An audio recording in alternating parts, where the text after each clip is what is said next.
Welcome, Guardian of Shadows,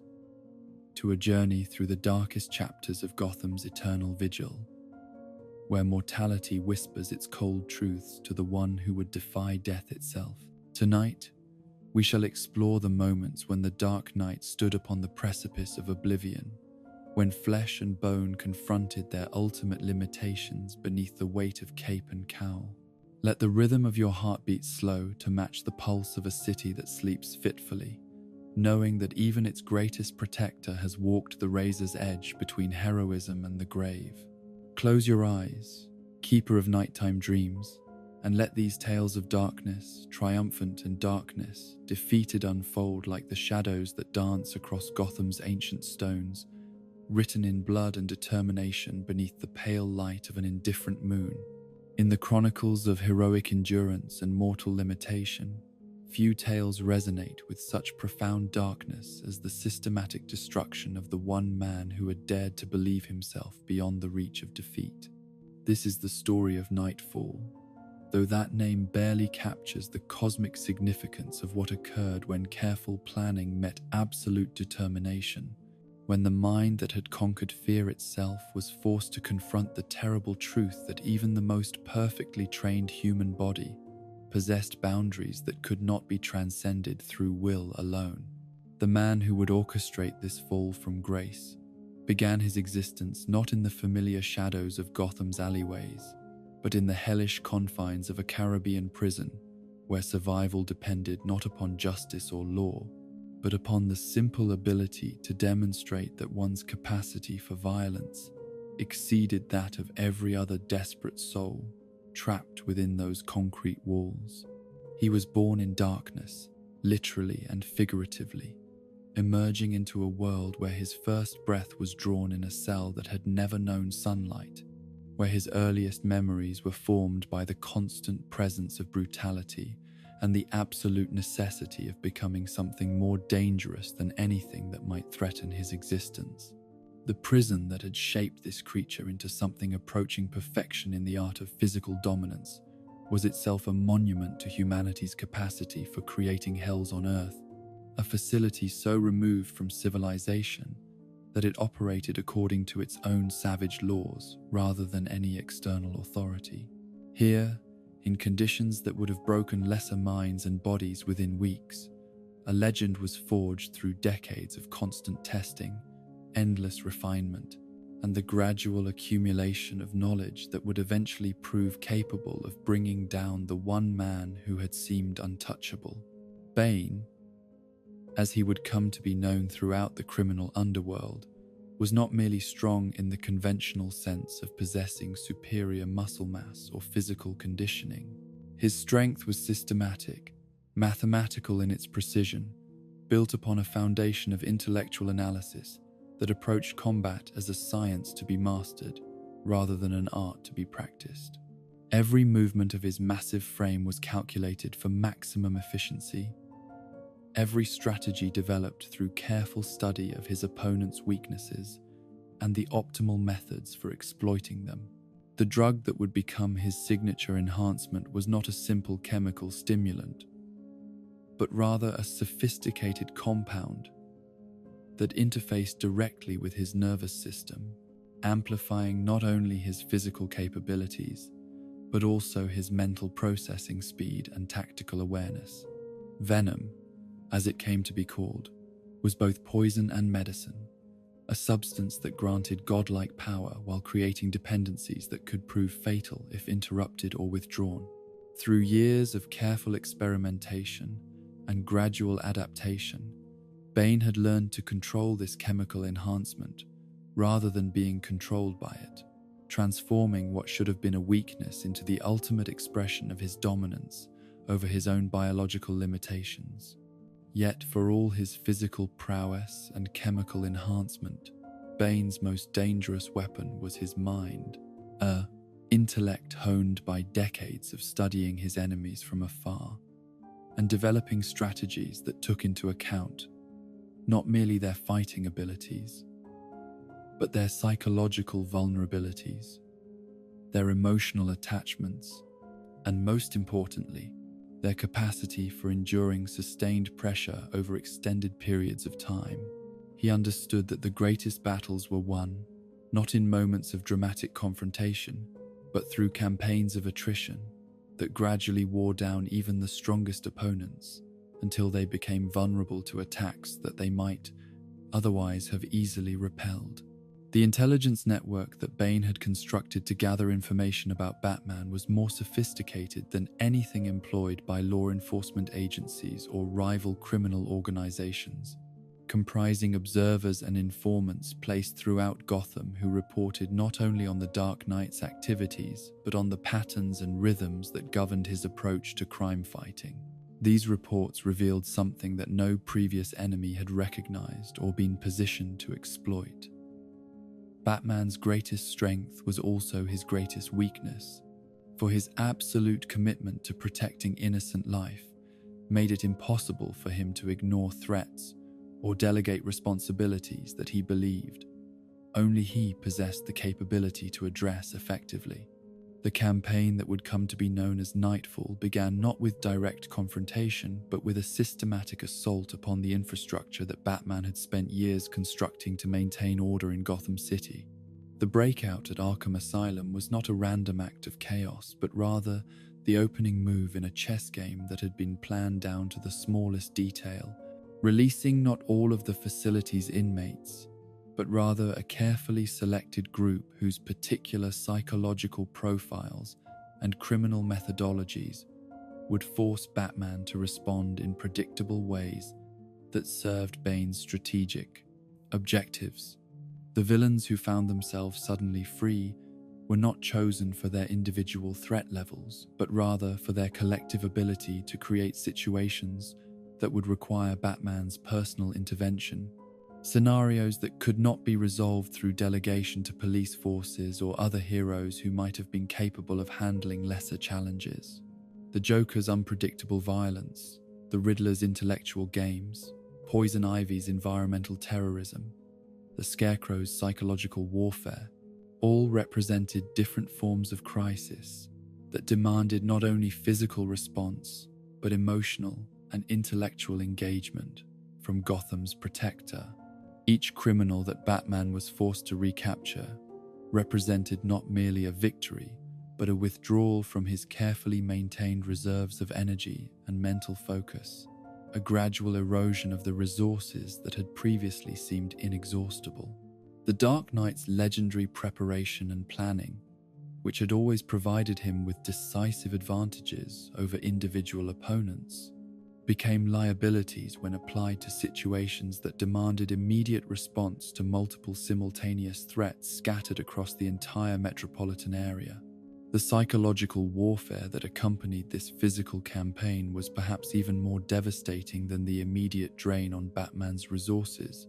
for Bane's intelligence network had provided him with detailed knowledge of the personal relationships and emotional attachments that gave Bruce Wayne's double life meaning and purpose. The threats directed against Alfred, against Commissioner Gordon, against the other figures who served as anchors for Batman's connection to normal human society, created additional stresses that compounded the physical exhaustion resulting from constant combat operations. The genius of Bane's strategy lay in its recognition that Batman's greatest victories had always resulted from his ability to choose the time and place of confrontation, to study his enemies and develop specific countermeasures tailored to their individual capabilities and weaknesses. By forcing continuous reactive responses to threats that emerged without warning or predictable pattern, Bane eliminated the advantages that had made Batman seem invincible to previous opponents, while ensuring that their eventual direct confrontation would occur under conditions where the Dark Knight's legendary preparation would be meaningless. The weeks that followed the initial breakout became a nightmare of endless crisis management, as Batman found himself racing from one emergency to another without adequate time for rest, recovery, or the careful analysis that had always been essential components of his crime-fighting methodology. Sleep became a luxury that could not be afforded. When every hour brought new reports of violence and terror, that demanded immediate attention, while proper nutrition and medical care were relegated to secondary concerns that could be addressed only after more pressing matters had been resolved. The deterioration that resulted from this sustained campaign was visible to those who knew Bruce Wayne well enough to recognize the signs. Yet, the Batman himself seemed incapable of acknowledging the toll that his crusade was taking upon his physical and mental health. Alfred's increasingly urgent suggestions that additional help be sought, or that some responsibilities be delegated to others, were dismissed with the same determination that had always characterized the Dark Knight's approach to seemingly impossible challenges. The irony of Batman's situation during this period was that his legendary willpower, which had enabled him to overcome obstacles that would have defeated lesser men, now prevented him from making the rational decision to retreat and recover before continuing his mission. The very qualities that had made him an effective crime fighter became obstacles to effective self-preservation, while his inability to accept that he might have limitations created vulnerabilities that a more calculating enemy could exploit with devastating effectiveness. The psychological profile that emerged from Bane's analysis of Batman's behavior during this crisis revealed a mind that operated according to principles that were both admirable and potentially self-destructive, driven by moral imperatives that superseded considerations of personal safety or strategic wisdom. The Dark Knight's refusal to allow innocent people to suffer while he recovered from exhaustion was exactly the kind of predictable response that enabled enemies to manipulate his actions and force him into situations where his normal advantages would be neutralized.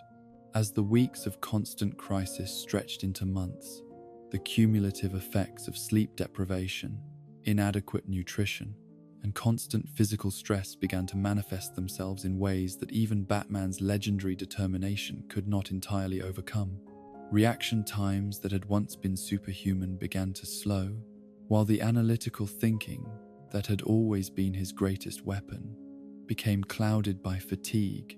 and the emotional strain of witnessing suffering that he felt powerless to prevent. The various injuries that Batman sustained during this period,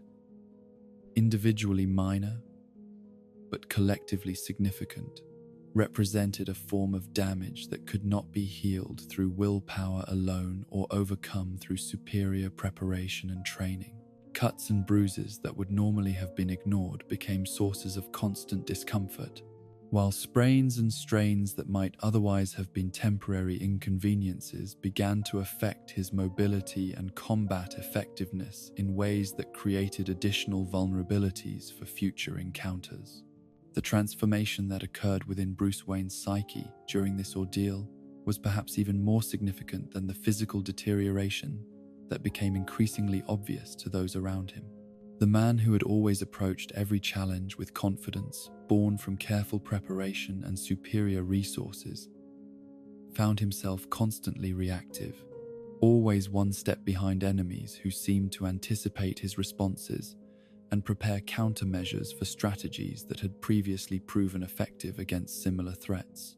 The doubts that began to creep into Batman's consciousness during the darkest moments of this campaign represented a form of psychological damage that was potentially more dangerous than any physical injury, for they challenged the fundamental assumptions about his own capabilities and the value of his mission that had sustained him through years of apparently impossible challenges. The possibility that he might be failing not through lack of effort or dedication but through simple human limitations was a truth too terrible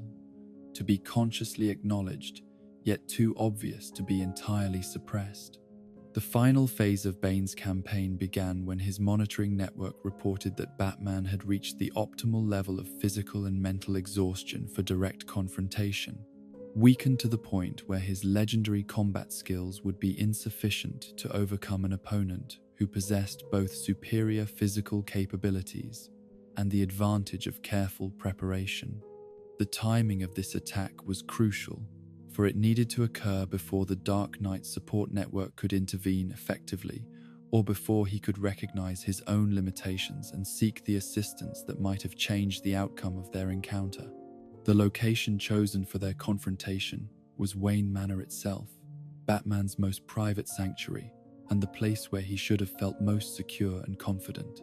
Bane's ability to penetrate this supposedly impregnable stronghold represented not only a violation of physical space, but a psychological assault that struck at the very foundations of Bruce Wayne's sense of identity and control over his environment. The battle that followed was less a fight than a demonstration, a systematic dismantling of everything that had made Batman seem invincible to previous opponents and to the citizens of Gotham who had come to regard him as something approaching a force of nature. Bane's enhanced strength, augmented by the chemical advantages that Venom provided, allowed him to overpower attacks that should have been effective while shrugging off defensive maneuvers that had previously proven adequate against even the most dangerous adversaries. Yet the most devastating aspect of their confrontation was not the physical mismatch between a man operating at peak condition and chemical enhancement against an opponent weakened by months of constant stress and inadequate recovery. Instead, it was the methodical way in which Bane demonstrated his knowledge of Batman's fighting techniques, his ability to anticipate and counter strategies that the Dark Knight had never revealed to any previous enemy, his understanding of psychological pressures that could be applied to create additional disadvantages beyond the purely physical disparities that already favored the challenger.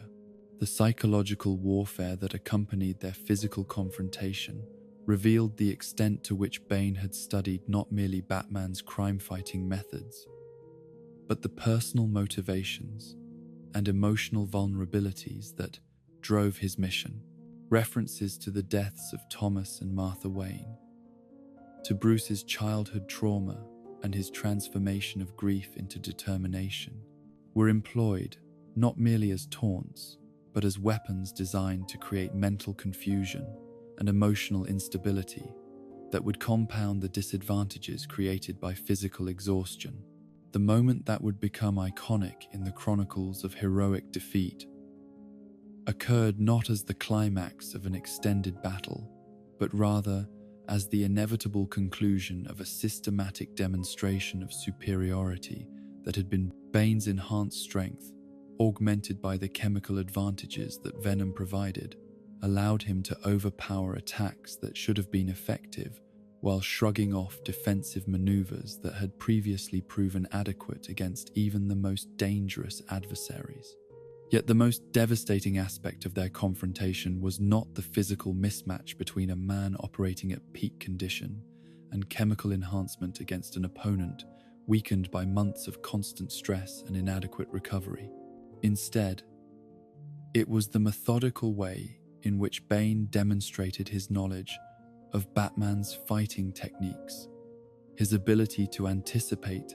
and counter strategies that the Dark Knight had never revealed. The sound that echoed through Wayne Manor in that moment was not merely the crack of breaking bone, but the destruction of a legend, the proof that even the most perfectly trained human being possessed vulnerabilities that could be exploited by enemies who understood the principles governing physical limitation and structural failure. The paralysis that resulted from this spinal injury was not simply a medical condition, but a form of spiritual death, the transformation of someone who had defined himself through physical capability and the ability to take direct action into someone whose greatest battles would need to be fought entirely within the realm of consciousness and will. The man who had always been able to impose his vision upon reality through superior preparation and relentless determination was suddenly reduced to hoping that others might be able to continue his mission while he struggled to maintain basic biological functions. The medical analysis that followed the attack revealed the full extent of the damage that months of inadequate self-care had inflicted upon Batman's body even before his confrontation with Bane, demonstrating that the spinal injury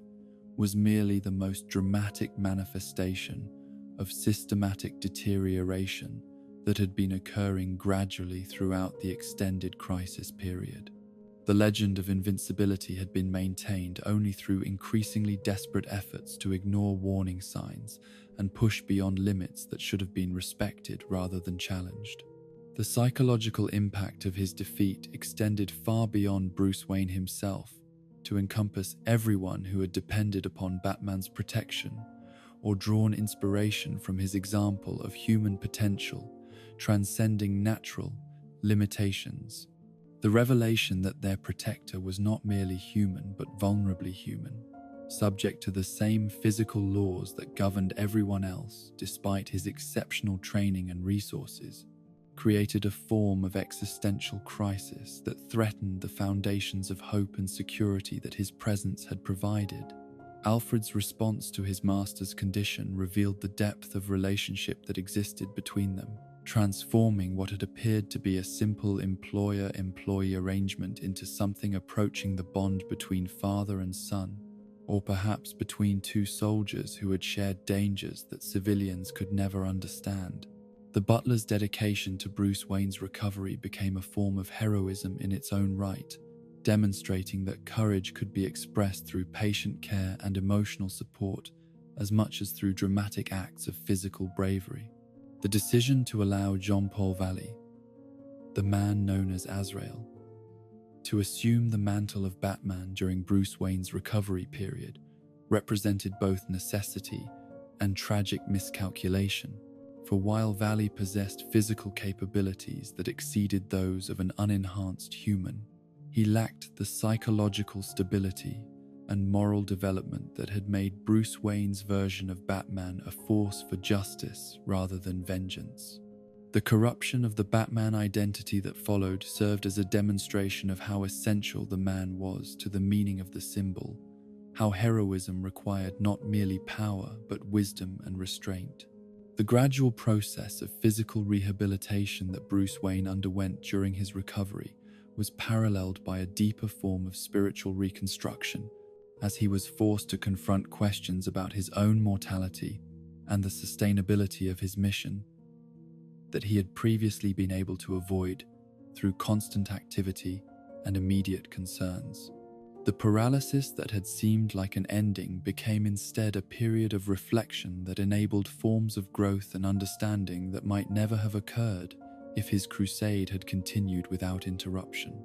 The experimental treatments and unconventional therapies that were eventually employed to restore Bruce Wayne's mobility operated at the intersection of science and determination, proving that recovery was possible when medical knowledge was combined with psychological commitment that refused to accept permanent limitation. Yet the healing process also demonstrated that some forms of damage could never be completely reversed, that scars both physical and emotional would remain as permanent reminders of the price that had been paid for lessons that perhaps could have been learned through less traumatic means. The return of Bruce Wayne to his role as Batman was not simply a restoration of previous capability, but rather a transformation that incorporated the knowledge gained through defeat and recovery into a more mature understanding of both personal limitation and the importance of accepting assistance from others. The man who resumed the cape and cowl was simultaneously the same person who had worn them before and someone fundamentally different, marked by experiences that had revealed truths about heroism that success alone could never have taught. The confrontation with Bane that eventually occurred after Bruce Wayne's recovery served as both personal vindication and symbolic restoration of the natural order that had been disrupted by the original defeat. Yet it was also a demonstration of how suffering and apparent failure could be transformed into forms of wisdom and strength that transcended their original traumatic circumstances. The victory that followed was more meaningful than any that had preceded it because it incorporated acknowledgement of vulnerability rather than denial of limitation. In the broader context of Batman's career and legend, the Nightfall crisis served as a turning point that divided his story into before and after, separating the period when he had seemed invincible from the era when his heroism was consciously grounded in acceptance of mortality and the necessity of cooperation with others who shared his values and commitment. The breaking of his spine became, paradoxically, the foundation for a stronger and more sustainable version of his mission. The legacy of Bane's triumph and Batman's eventual recovery extended beyond the immediate participants to influence the entire community of heroes and villains who operated within Gotham and beyond, demonstrating that even the most prepared and capable individuals possessed limits that needed to be acknowledged rather than challenged, and that true strength often emerged not from avoiding defeat, but from learning how to transform failure into wisdom and weakness, into deeper understanding of what it meant to serve something greater than oneself. In the vast catalogue of mortal perils that have tested the Dark Knight's resolve and brought him to the very threshold of oblivion, few encounters have demonstrated as starkly the limitations of human preparation when confronted with truly alien forms of warfare as the night when death itself came hunting in Gotham City, wearing the face of a creature from beyond the stars whose very existence challenged every assumption that Batman had developed about the nature of combat, survival, and the boundaries that separated the possible from the impossible. This was the arrival of the Predator, though even that designation failed to capture the cosmic horror of what occurred when Earth's most prepared human being discovered that all his training, all his technology,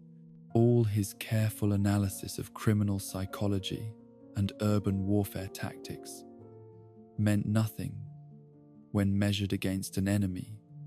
whose understanding of violence had been refined across millennia of galactic hunting expeditions. The creature that descended from the depths of space to stalk the streets of Gotham was not merely another adversary to be studied and defeated through the application of superior preparation and tactical analysis, but rather a fundamental challenge to the very foundations upon which Batman's entire approach to crime fighting had been constructed. Here was a being whose technology operated according to principles that human science could barely comprehend, whose hunting methods had been perfected through encounters with prey species across dozens of star systems, whose understanding of stealth and combat had been developed through generations of evolutionary refinement that made Earth's apex predators seem like clumsy amateurs by comparison. The Yautja, as they were known in their own tongue, represented a form of perfection in the art of predation that transcended mere biological superiority to encompass technological enhancement, cultural sophistication, and philosophical commitment to the hunt as the ultimate expression of worthy existence. Their society was built around concepts of honor and achievement that were measured not in terms of territory conquered or wealth accumulated, but in the difficulty and significance of the prey that had been successfully tracked, challenged, and ultimately claimed as trophies that demonstrated the hunter's skill and courage. The individual predator that had chosen Gotham City as the site for its latest hunting expedition was not a young warrior seeking to prove himself through combat against relatively easy targets, but rather an experienced hunter whose previous campaigns had included some of the most dangerous and sophisticated prey species that the galaxy had to offer. The selection of Earth, and specifically the urban environment of Gotham, represented a deliberate choice to test his abilities against a form of opposition that had earned reputation throughout certain circles of galactic civilization as being unusually resourceful and tenacious, despite their obvious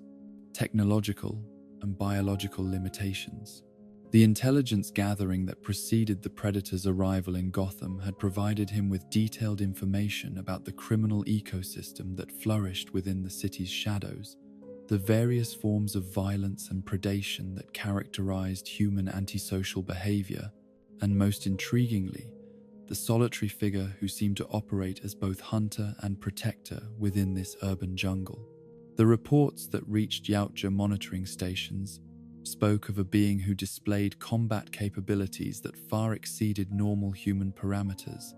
whose stealth and tactical abilities rivaled those of species that had evolved specifically for such purposes, and whose apparent dedication to the hunt seemed to approach the philosophical commitment that characterized their own warrior culture. The decision to focus his hunting expedition specifically upon Batman was not made lightly or without extensive preparation, for the Predator's code of honor required that prey be evaluated not merely for their potential as trophies, but for their worthiness as opponents,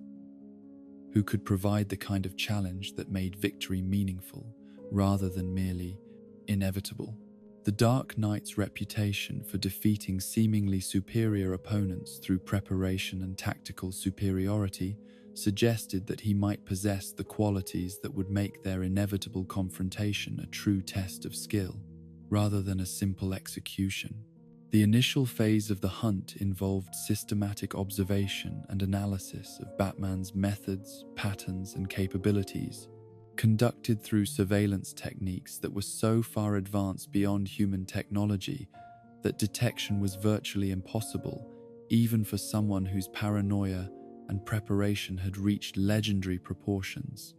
The Predator's cloaking device rendered him effectively invisible to both natural vision and most forms of electronic detection, while his enhanced sensory equipment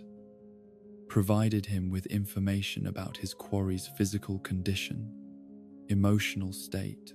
and tactical decision-making processes that no human opponent had ever possessed.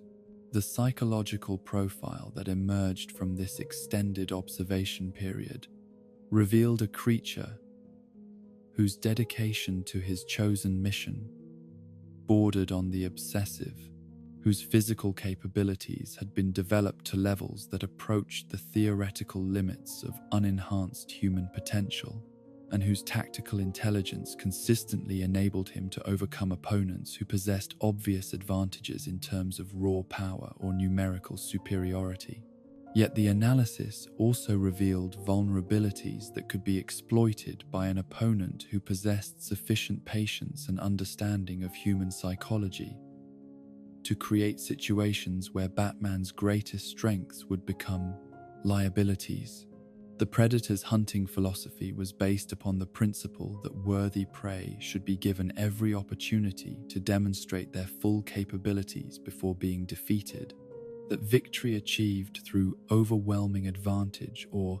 unfair tactics was meaningless compared to success earned through superior skill applied against opponents who were fighting at their maximum potential. This ethical framework required that Batman be allowed to prepare and respond using all of his available resources, while ensuring that their eventual confrontation would test the limits of both participants' abilities rather than being decided through factors that had nothing to do with individual merit. The first direct encounter between these two master hunters occurred in the shadows of Gotham's warehouse district, where the Predator had deliberately revealed enough of his presence to draw Batman's attention while maintaining sufficient concealment to control the terms of their initial engagement. The Dark Knight's response to this obvious challenge demonstrated both his tactical sophistication and the limitations that would ultimately prove nearly fatal, for while his analysis of the available evidence was characteristically thorough and his preparation impressively comprehensive, his conclusions were based upon assumptions about physics, technology, and combat methodology that simply did not apply to opponents whose capabilities had been developed beyond terrestrial understanding. The advanced warning systems that Batman had deployed throughout Gotham were designed to detect human-scale threats operating according to familiar principles of stealth and infiltration, making them largely useless against an opponent whose cloaking technology rendered him invisible to most forms of detection, while his alien physiology enabled him to move through urban environments in ways that conventional surveillance could not track or predict. The careful network of informants and electronic monitoring that had proven so effective against human criminals became worse than useless when applied to a threat that operated according to entirely different rules and possessed no connection to the social structures that had made intelligence gathering possible in previous cases. The initial tactical analysis that Batman conducted, based upon the limited evidence available from their first brief encounter, led him to conclusions that were logical given his previous experience, but catastrophically inappropriate for dealing with an opponent whose capabilities transcended his frame of reference. The assumption that any individual operating in Gotham must be either a costumed criminal with enhanced but fundamentally human abilities, or perhaps a metahuman whose powers followed patterns that had been established through encounters with other enhanced individuals, created blind spots in his preparation that the Predator was perfectly positioned to exploit. The technology that Batman deployed in his attempts to track and engage his mysterious opponent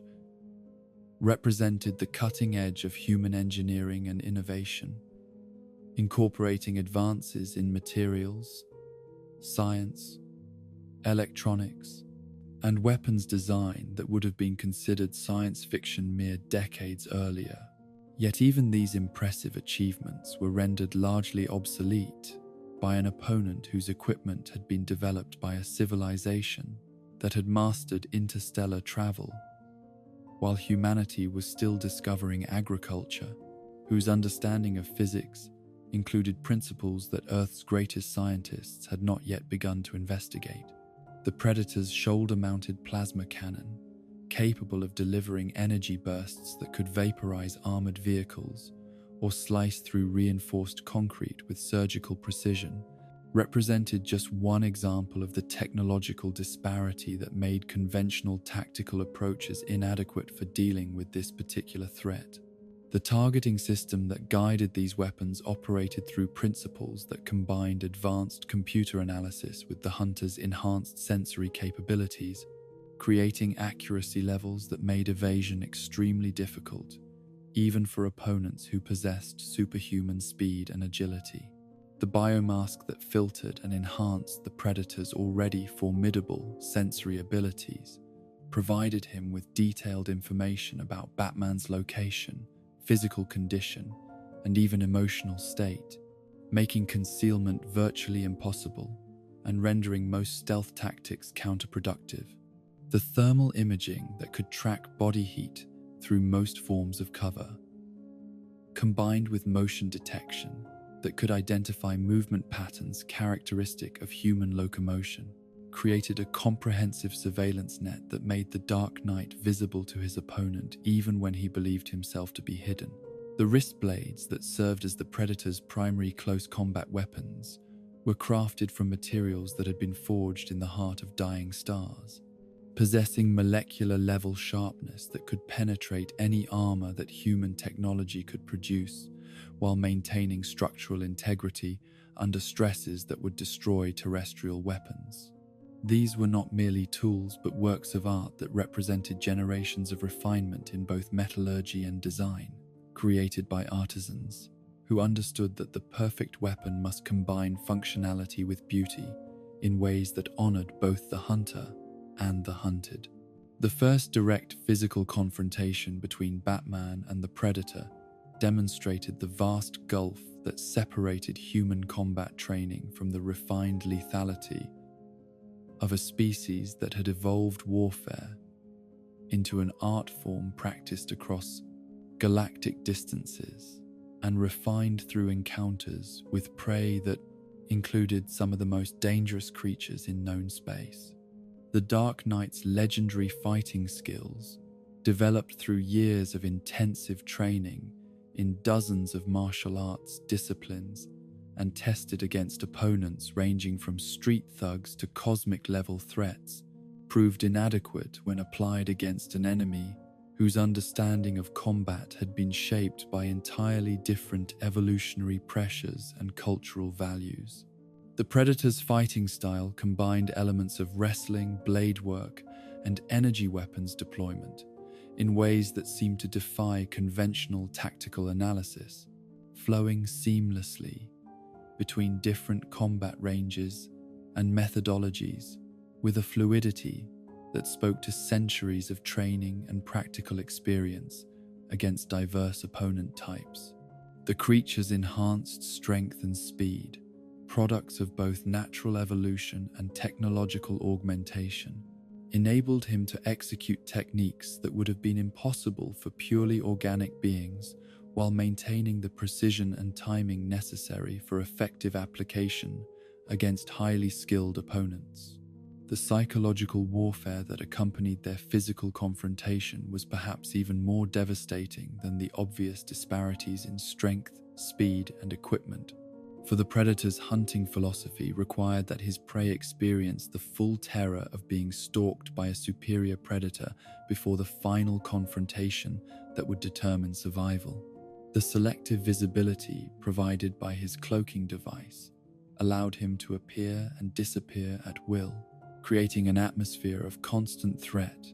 that gradually eroded Batman's confidence and tactical effectiveness through the accumulation of stress and uncertainty. The torture that the Predator inflicted upon Batman during their initial encounter was not motivated by sadism or personal animosity, but rather by cultural requirements that demanded worthy prey be tested to their absolute limits before being deemed ready for the final hunt that would determine their fate. The systematic infliction of pain and injury served multiple purposes: demonstrating the hunter's superiority, evaluating the quarry's tolerance for suffering, and creating physical handicaps that would make the eventual climactic battle more challenging and therefore more honorable. The brutal efficiency with which the Predator dismantled Batman's tactical advantages and defensive preparations revealed the extent to which the Dark Knight's previous successes had been dependent upon fighting opponents who operated according to familiar rules and possessed capabilities that fell within parameters he could understand and counter. The careful analysis of enemy motivations, the preparation of specific countermeasures for anticipated threats, the development of backup plans that accounted for various contingencies, all became meaningless when applied to an opponent whose methods and objectives existed outside the framework of human criminal behavior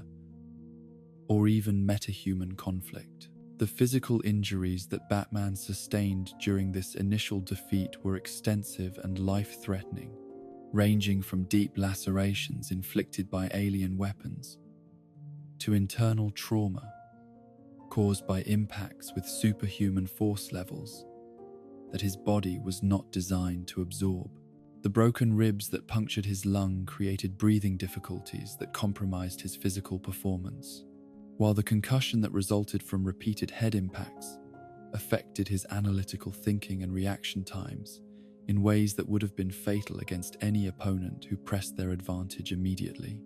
The psychological damage was perhaps even more significant than the physical injuries,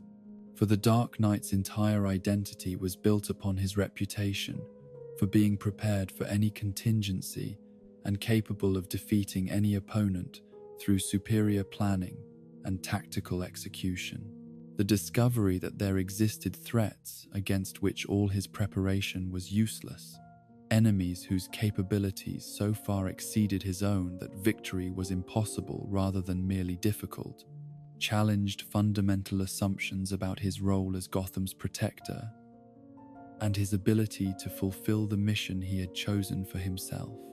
The survival instincts that had been honed through years of facing impossible odds were what ultimately enabled Batman to escape from their first encounter with his life intact,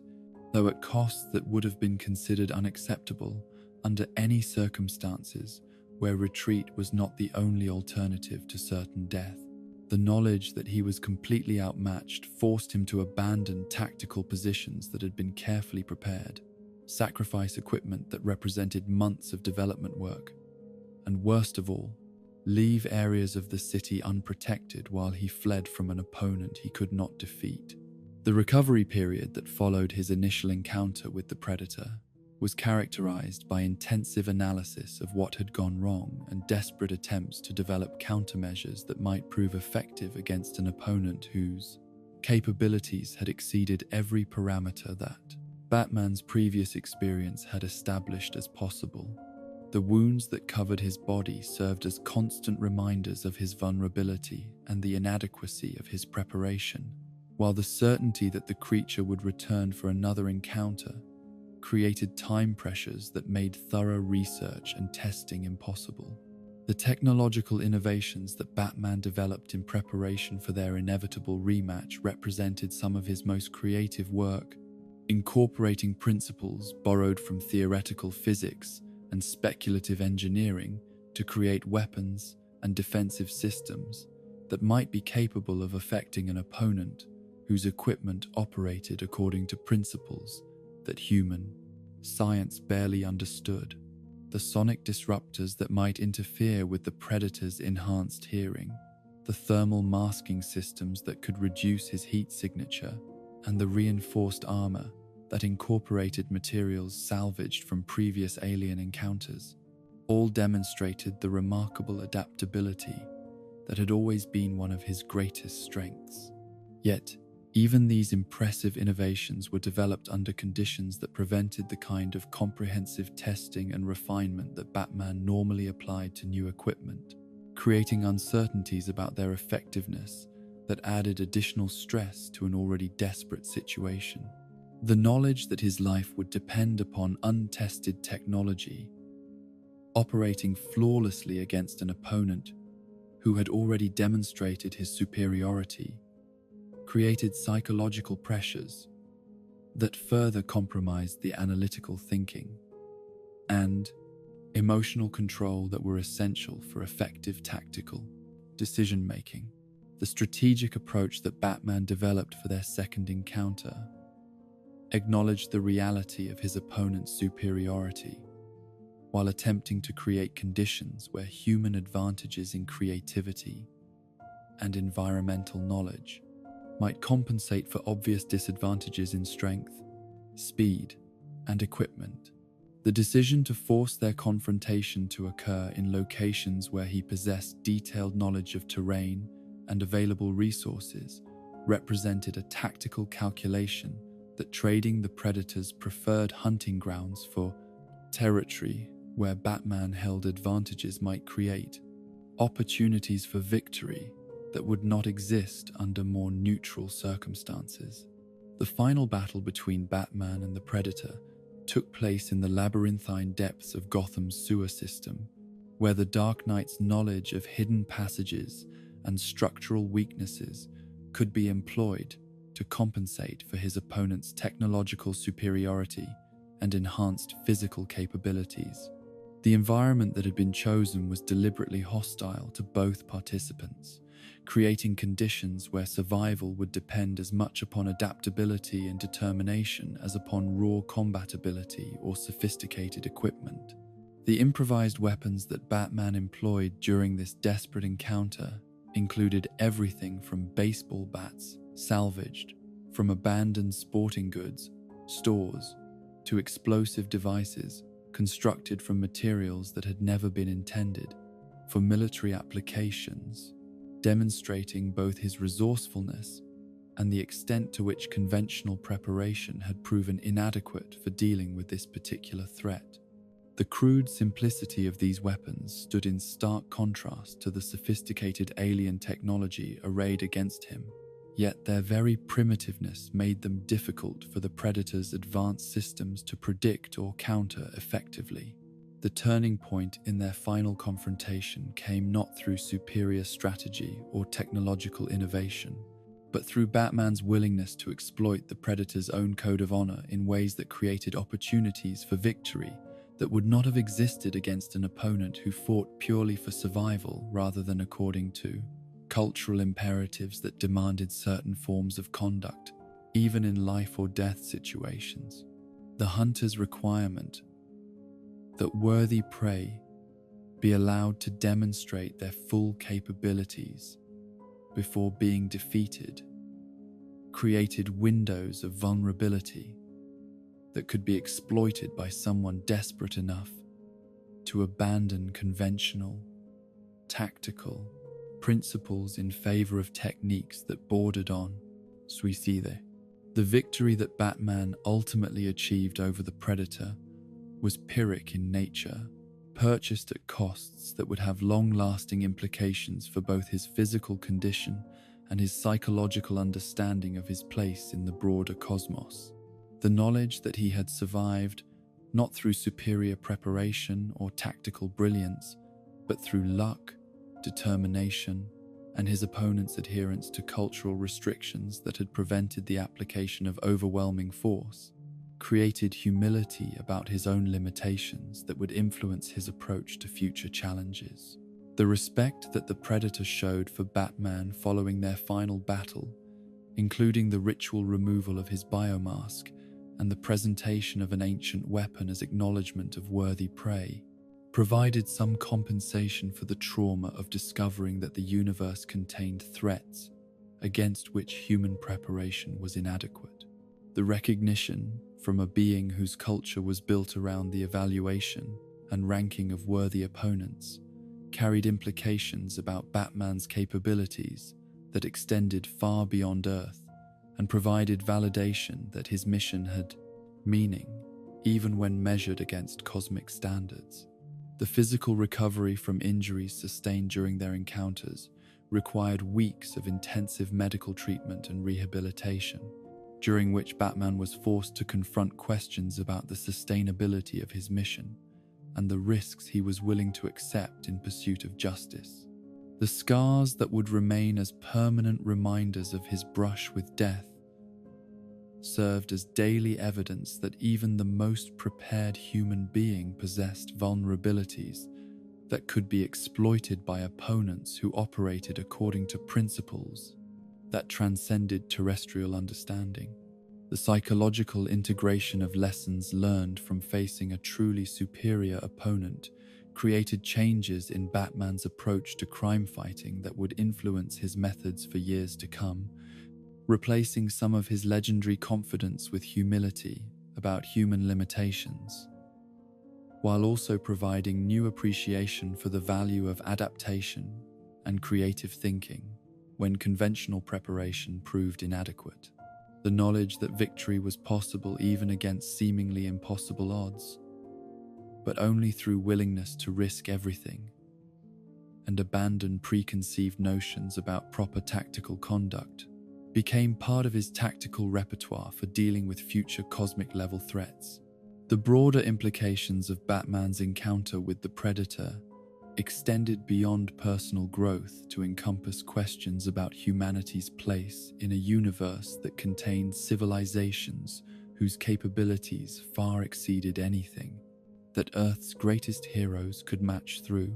conventional means. The realization that survival might depend not upon being stronger or better prepared than potential enemies, but upon being adaptable enough to find unconventional solutions to problems that exceeded human parameters, influenced his approach to preparing for future encounters with extraterrestrial threats. In the chronicles of near-death experiences that have shaped Batman's understanding of mortality and heroism, the Predator encounter occupies a unique position as the first time he faced an opponent whose superiority was so obvious that survival required abandoning pride and accepting help from the very enemy who sought to destroy him. The lesson that honor could exist even in mortal combat, that respect could be earned from those who had every reason to view humans as inferior creatures, provided insights into the nature of courage and dignity that transcended species, boundaries, and cultural differences. The legacy of this encounter would influence Batman's approach to training, preparation, and tactical planning for decades to come, creating awareness that the universe contained threats against which conventional human responses were inadequate, while also demonstrating that creative adaptation and refusal to surrender could enable victory even under conditions that seemed to make defeat inevitable. The knowledge that he had faced death at the hands of a perfect predator and emerged victorious through determination rather than superiority became part of the foundation upon which his future heroism would be built. In the deepest chambers of madness, where sanity goes to die and chaos dances with its own twisted reflection, there exists a tale of such profound darkness that it challenges the very foundations upon which the concepts of heroism and villainy are built. A story that reveals how the eternal dance between order and entropy can reach crescendos of violence so pure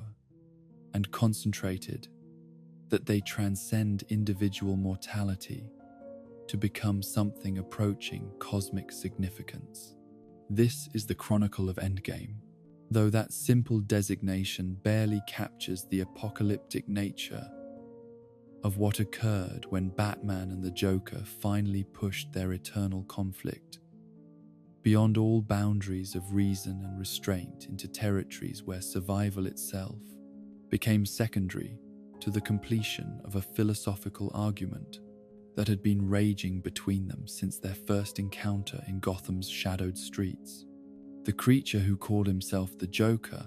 had always existed as more than merely another criminal adversary to be defeated through superior preparation and tactical analysis, representing instead a fundamental challenge to Batman's belief that order could be imposed upon chaos through the application of sufficient willpower and strategic thinking. Their relationship transcended the normal boundaries between hero and villain to become something approaching a theological debate conducted through violence, each encounter serving as another exchange in an ongoing argument about whether the universe possessed inherent meaning or was merely a random collection of events without purpose or direction. The madness that defined the Joker's worldview was not simply the absence of sanity, but rather a complete philosophical framework that had been constructed around the principle that existence itself was fundamentally absurd, that all attempts to create meaning or impose order were doomed to failure, and that the only honest response to the human condition was to embrace the chaos that lay beneath the thin veneer of civilization and laugh at the cosmic joke that consciousness represented. His crimes were not motivated by greed or personal ambition, but by the evangelical desire to demonstrate to others that their attempts to live meaningful lives were based upon delusions that could be shattered through the proper application of random violence and unpredictable terror. The intelligence that operated behind the Joker's apparent madness was vast and systematic, capable of planning operations that incorporated dozens of variables and contingencies while maintaining the surface appearance of chaotic randomness that made his actions so psychologically devastating to those who encountered them. His understanding of human psychology was perhaps unmatched among Batman's adversaries, enabling him to identify and exploit emotional vulnerabilities that his victims had never consciously acknowledged, creating forms of trauma that extended far beyond immediate physical damage to encompass existential crises that could last entire lifetimes. The particular campaign that would culminate in their mutual near-destruction began with the Joker's discovery of certain information about Batman's secret identity and personal relationships, knowledge that provided him with opportunities to escalate their conflict beyond the relatively contained parameters that had characterized their previous encounters. The realization that Bruce Wayne's dual existence created emotional attachments and psychological vulnerabilities that could be exploited through carefully targeted attacks against innocent bystanders transformed what had been a philosophical debate into something approaching total warfare. The systematic assault upon Batman's supporting cast and social network that preceded their final confrontation was designed not merely to cause pain, but to demonstrate the futility of forming human connections in a universe that was fundamentally hostile to happiness and security. Each attack upon Alfred Commissioner Gordon, or the various other figures who provided meaning and purpose to Bruce Wayne's existence, served as evidence for the Joker's thesis that love and loyalty were weaknesses that made suffering inevitable, rather than sources of strength that could sustain heroic action. The psychological warfare that accompanied these physical attacks revealed the full extent of the Joker's understanding of his opponent's character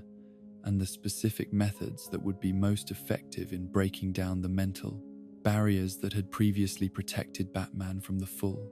implications of the chaos that surrounded him. The carefully orchestrated campaign of terror was designed to force the Dark Knight to confront the possibility that his mission was not only futile, but actively harmful, that his attempts to protect innocent life merely created more interesting targets for those who found amusement in causing suffering.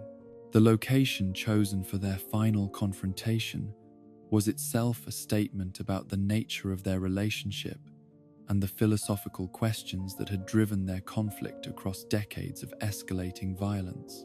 The cave system beneath Gotham represented both Batman's sanctuary and his tomb, the place where his transformation from ordinary human being to symbol of justice had begun,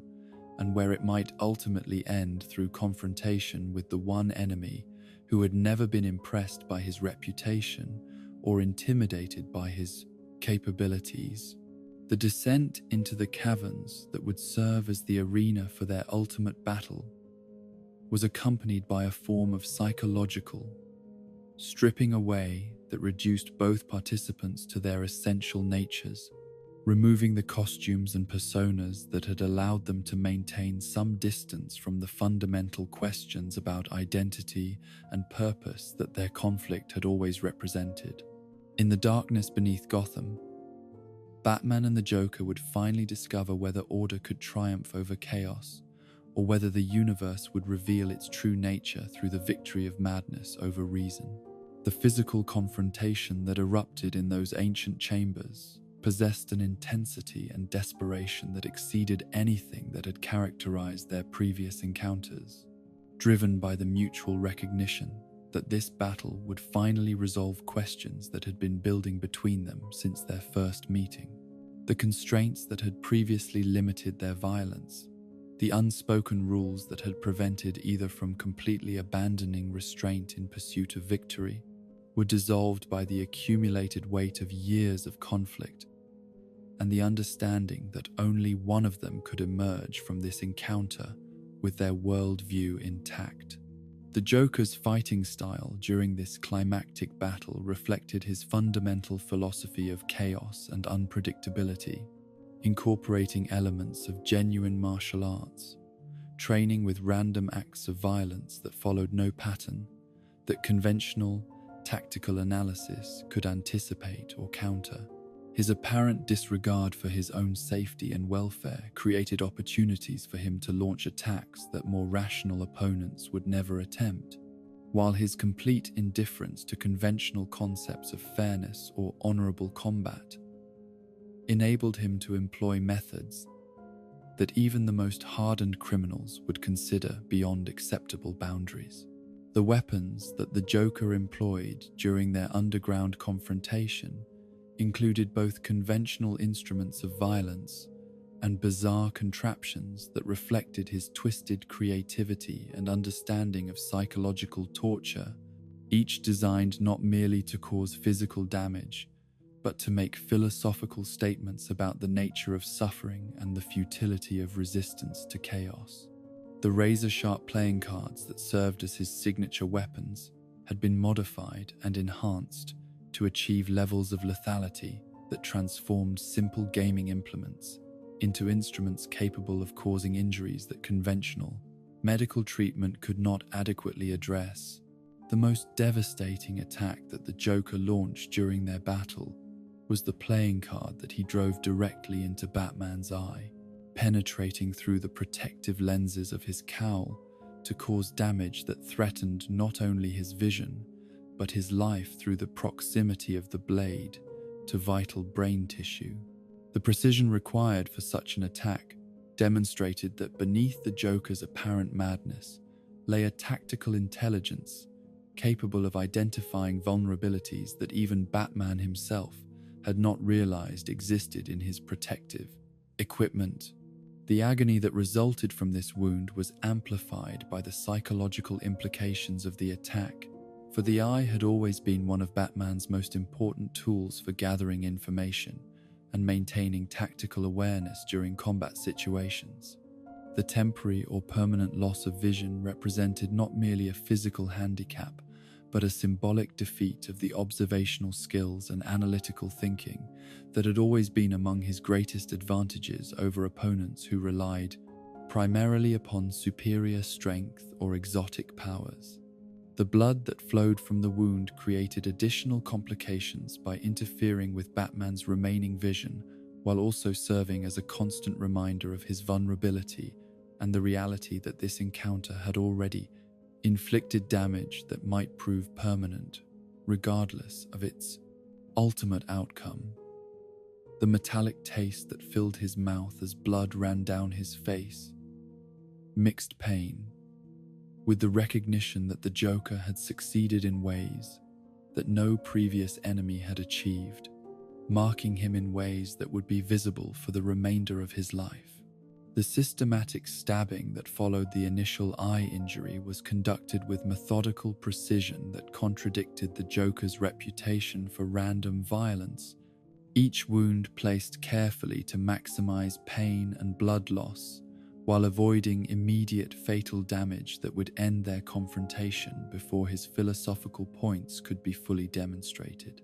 The pattern of cuts and punctures that accumulated across Batman's body told a story of deliberate torture designed to break his spirit as well as his flesh. The razor-sharp edges of the modified playing cards sliced through the advanced materials of Batman's costume as easily as through unprotected skin, demonstrating that even his most sophisticated protective equipment was inadequate when faced with weapons that had been specifically designed to defeat such defenses.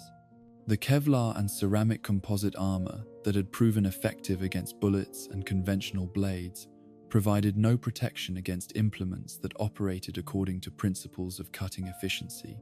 that exceeded anything conventional weapons could achieve. The psychological component of the torture that the Joker inflicted during this assault was perhaps even more devastating than the physical damage, as each wound was accompanied by commentary designed to demonstrate the futility of Batman's mission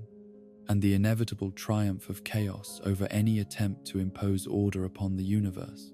The verbal assault that accompanied the physical attack created a form of combined torture that attacked both body and spirit simultaneously,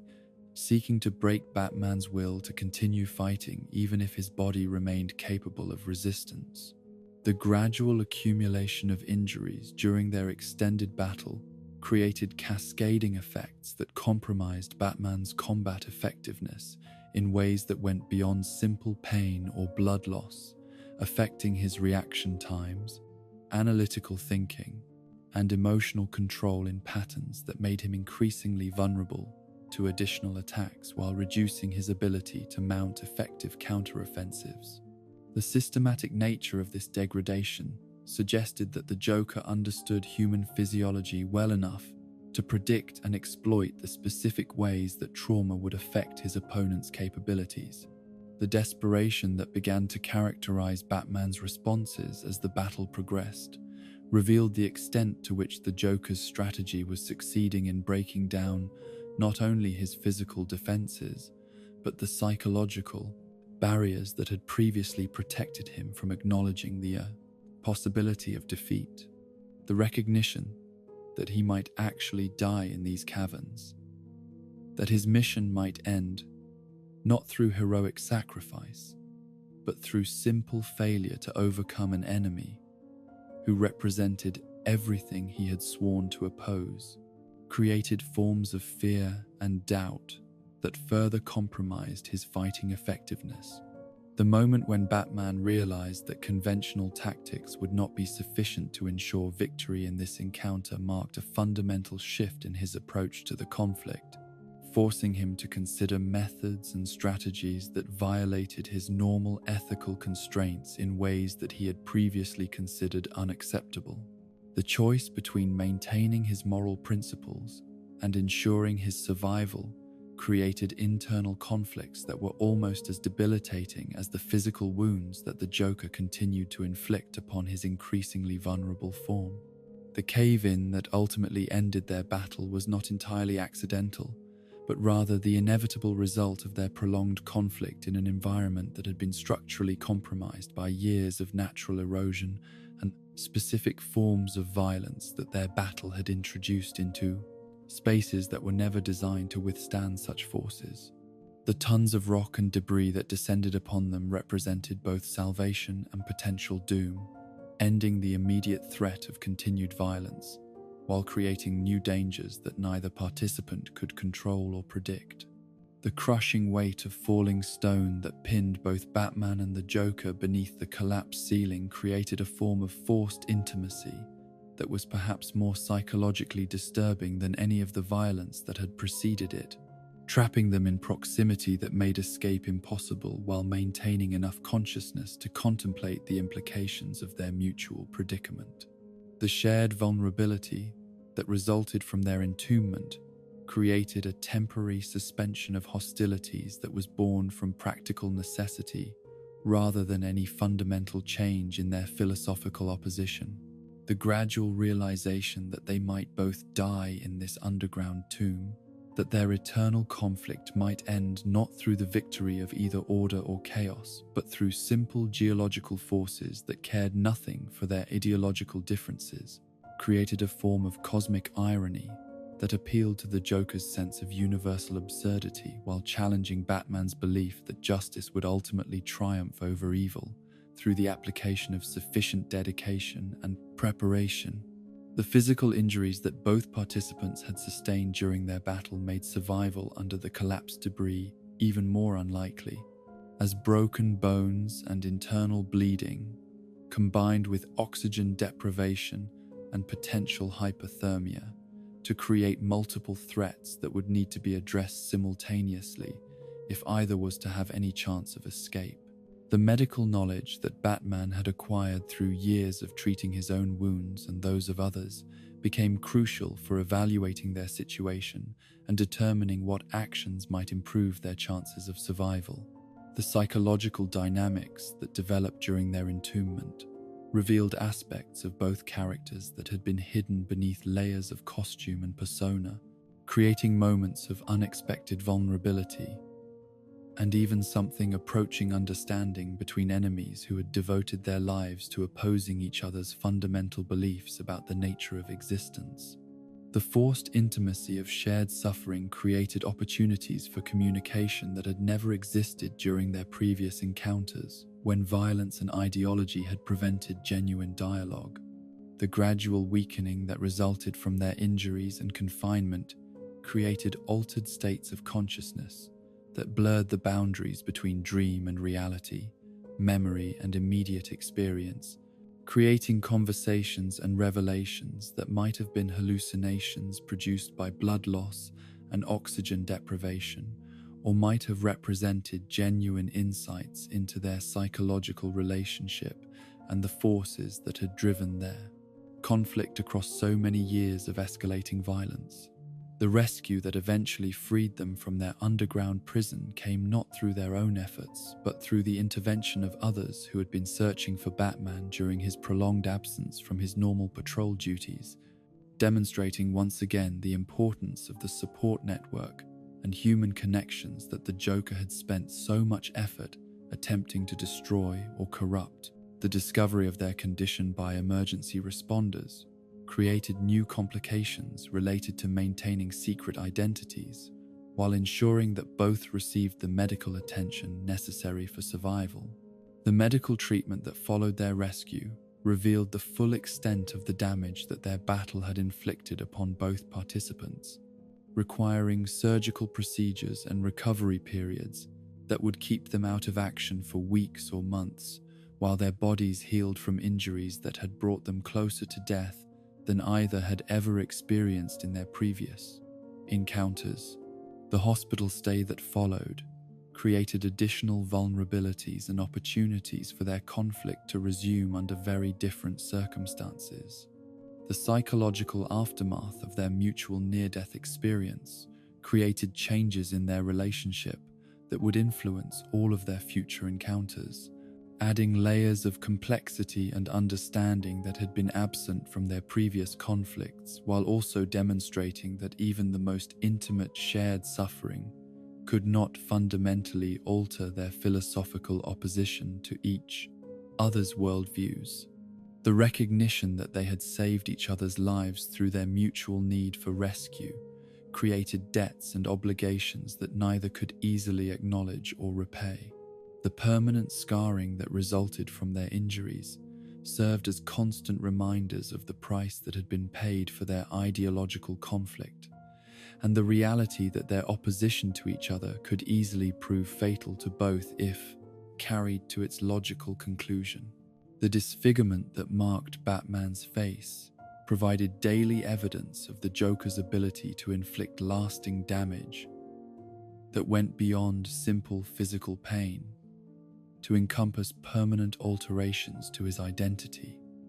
and self-image. The broader implications of their cave confrontation extended beyond their personal relationship to encompass questions about the nature of good and evil, the possibility of redemption for those who had committed unforgivable acts, and the prices that heroes must be willing to pay in their struggle against forces that threatened the foundations of civilization and meaning. The recognition that even the most dedicated champion of justice possessed limitations that could be exploited by sufficiently determined opponents created new appreciation for the courage required to continue fighting despite awareness of inevitable mortality. In the chronicle of Batman's closest approaches to death, the endgame confrontation with the Joker occupies a unique position as the encounter that came closest to achieving the complete destruction of everything that gave his mission meaning and purpose, demonstrating that sometimes the greatest victories were measured not in terms of evil defeated, but in terms of essential principles maintained, despite overwhelming pressure to abandon them in favor of more expedient solutions. In the annals of cosmic warfare, where mortal flesh confronts the fundamental forces that govern existence itself, there exists no tale more terrible in its implications, or more profound in its demonstration of heroic sacrifice, than the chronicle of Final Crisis, when the very concept of reality faced annihilation at the hands of a god whose understanding of evil had been refined across eons of universal conquest, and whose arrival on Earth marked not merely another threat to be overcome through superior preparation, but rather the beginning of an apocalypse that would test whether consciousness itself possessed sufficient meaning to justify its continued existence in a cosmos that seemed increasingly hostile to the very idea of hope. The entity known as Darkseid had transcended the normal boundaries that separated villain from force of nature, individual consciousness from cosmic principle, becoming something that existed as the living embodiment of tyranny in its purest and most concentrated form. His presence in any reality represented not simply another powerful opponent to be defeated through clever tactics and superior determination, but rather a fundamental challenge to the philosophical foundations upon which heroism itself was built, a test of whether free will and individual dignity possessed sufficient strength to resist absorption into systems of perfect order that promised security at the cost of everything that made existence meaningful. The fourth world from which Darkseid had emerged was itself a realm where abstract concepts had achieved physical form, where ideas possessed mass and weight, and could wage war upon each other using weapons forged from the fundamental forces that governed the relationship between thought and reality. Apocalypse, the world that had shaped his consciousness and provided the philosophical framework for his understanding of proper universal order, was not merely a planet, but a living argument for the necessity of absolute authority, a society so perfectly organized around principles of domination and submission that individual identity became meaningless, except as components in vast machines designed to serve purposes too cosmic for mortal minds to comprehend. The campaign that would bring Darkseid into direct confrontation with Earth's defenders was not motivated by conquest in any conventional sense, for he already commanded resources and territories that spanned multiple galaxies and included civilizations whose technological capabilities far exceeded anything that humanity had achieved. Instead, his interest in the third planet from a yellow star was focused upon the unique characteristics that made its inhabitants particularly suitable subjects for the final experiment that would complete his millennia-long search for the anti-life equation, the mathematical proof that individual existence was meaningless compared to perfect integration into systems of absolute control. The anti-life equation represented more than simply another weapon in Darkseid's arsenal of cosmic destruction, serving instead as the theoretical foundation upon which his entire worldview had been constructed, and the ultimate goal toward which all of his previous conquests had been directed. This was not merely a formula for controlling minds or dominating civilizations, but rather a complete philosophical system that would demonstrate beyond argument that free will was an illusion, that individual consciousness was a temporary aberration in the proper order of existence, and that true happiness could only be achieved through willing surrender to superior wisdom that could see patterns and purposes invisible to limited perspectives. The search for this equation had driven Darkseid's actions across cosmic ages, leading him to study countless species and civilizations in his quest to understand the specific combinations of despair, isolation, and mathematical certainty that would create perfect conditions for voluntary surrender of autonomy. Each conquered world had provided new data for his calculations, additional variables to be incorporated into increasingly complex formulations that approached but never quite achieved the completeness necessary for universal application. The humans of Earth had attracted his attention not through any particular technological achievement or military capability, but rather through their unique combination of individual creativity and collective resilience that seemed to enable them to maintain hope, even under conditions that had broken other species' will to resist. Their capacity for generating new forms of art, philosophy, and social organization, despite living on a world marked by constant conflict and environmental challenges, suggested that they might possess the specific psychological characteristics necessary for testing the final iterations of his equation. The method that Darkseid employed for his assault upon Earth reflected both his cosmic perspective and his understanding that true victory required not merely the defeat of the planet's defenders, but the complete transformation of human consciousness in ways that would serve as proof of concept for universal application, rather than launching conventional military attacks that might be repelled through superior tactics or unexpected resistance. He chose to work through corruption of existing systems and gradual erosion of the social bonds that provided meaning and purpose to human existence. The infection of Earth's communication networks with the anti-life equation fragments represented the first phase of this campaign, introducing mathematical concepts and philosophical arguments directly into human consciousness, through channels that could not be blocked or filtered by conventional means. The viral memes that spread through internet connections and broadcast systems carried with them portions of the complete formula, creating psychological effects that accumulated gradually until entire populations began to experience the despair and purposelessness that would make them receptive to more direct forms of control. The heroes who had dedicated their lives to protecting Earth found themselves facing an enemy whose methods operated according to principles that conventional, heroic responses could not adequately address.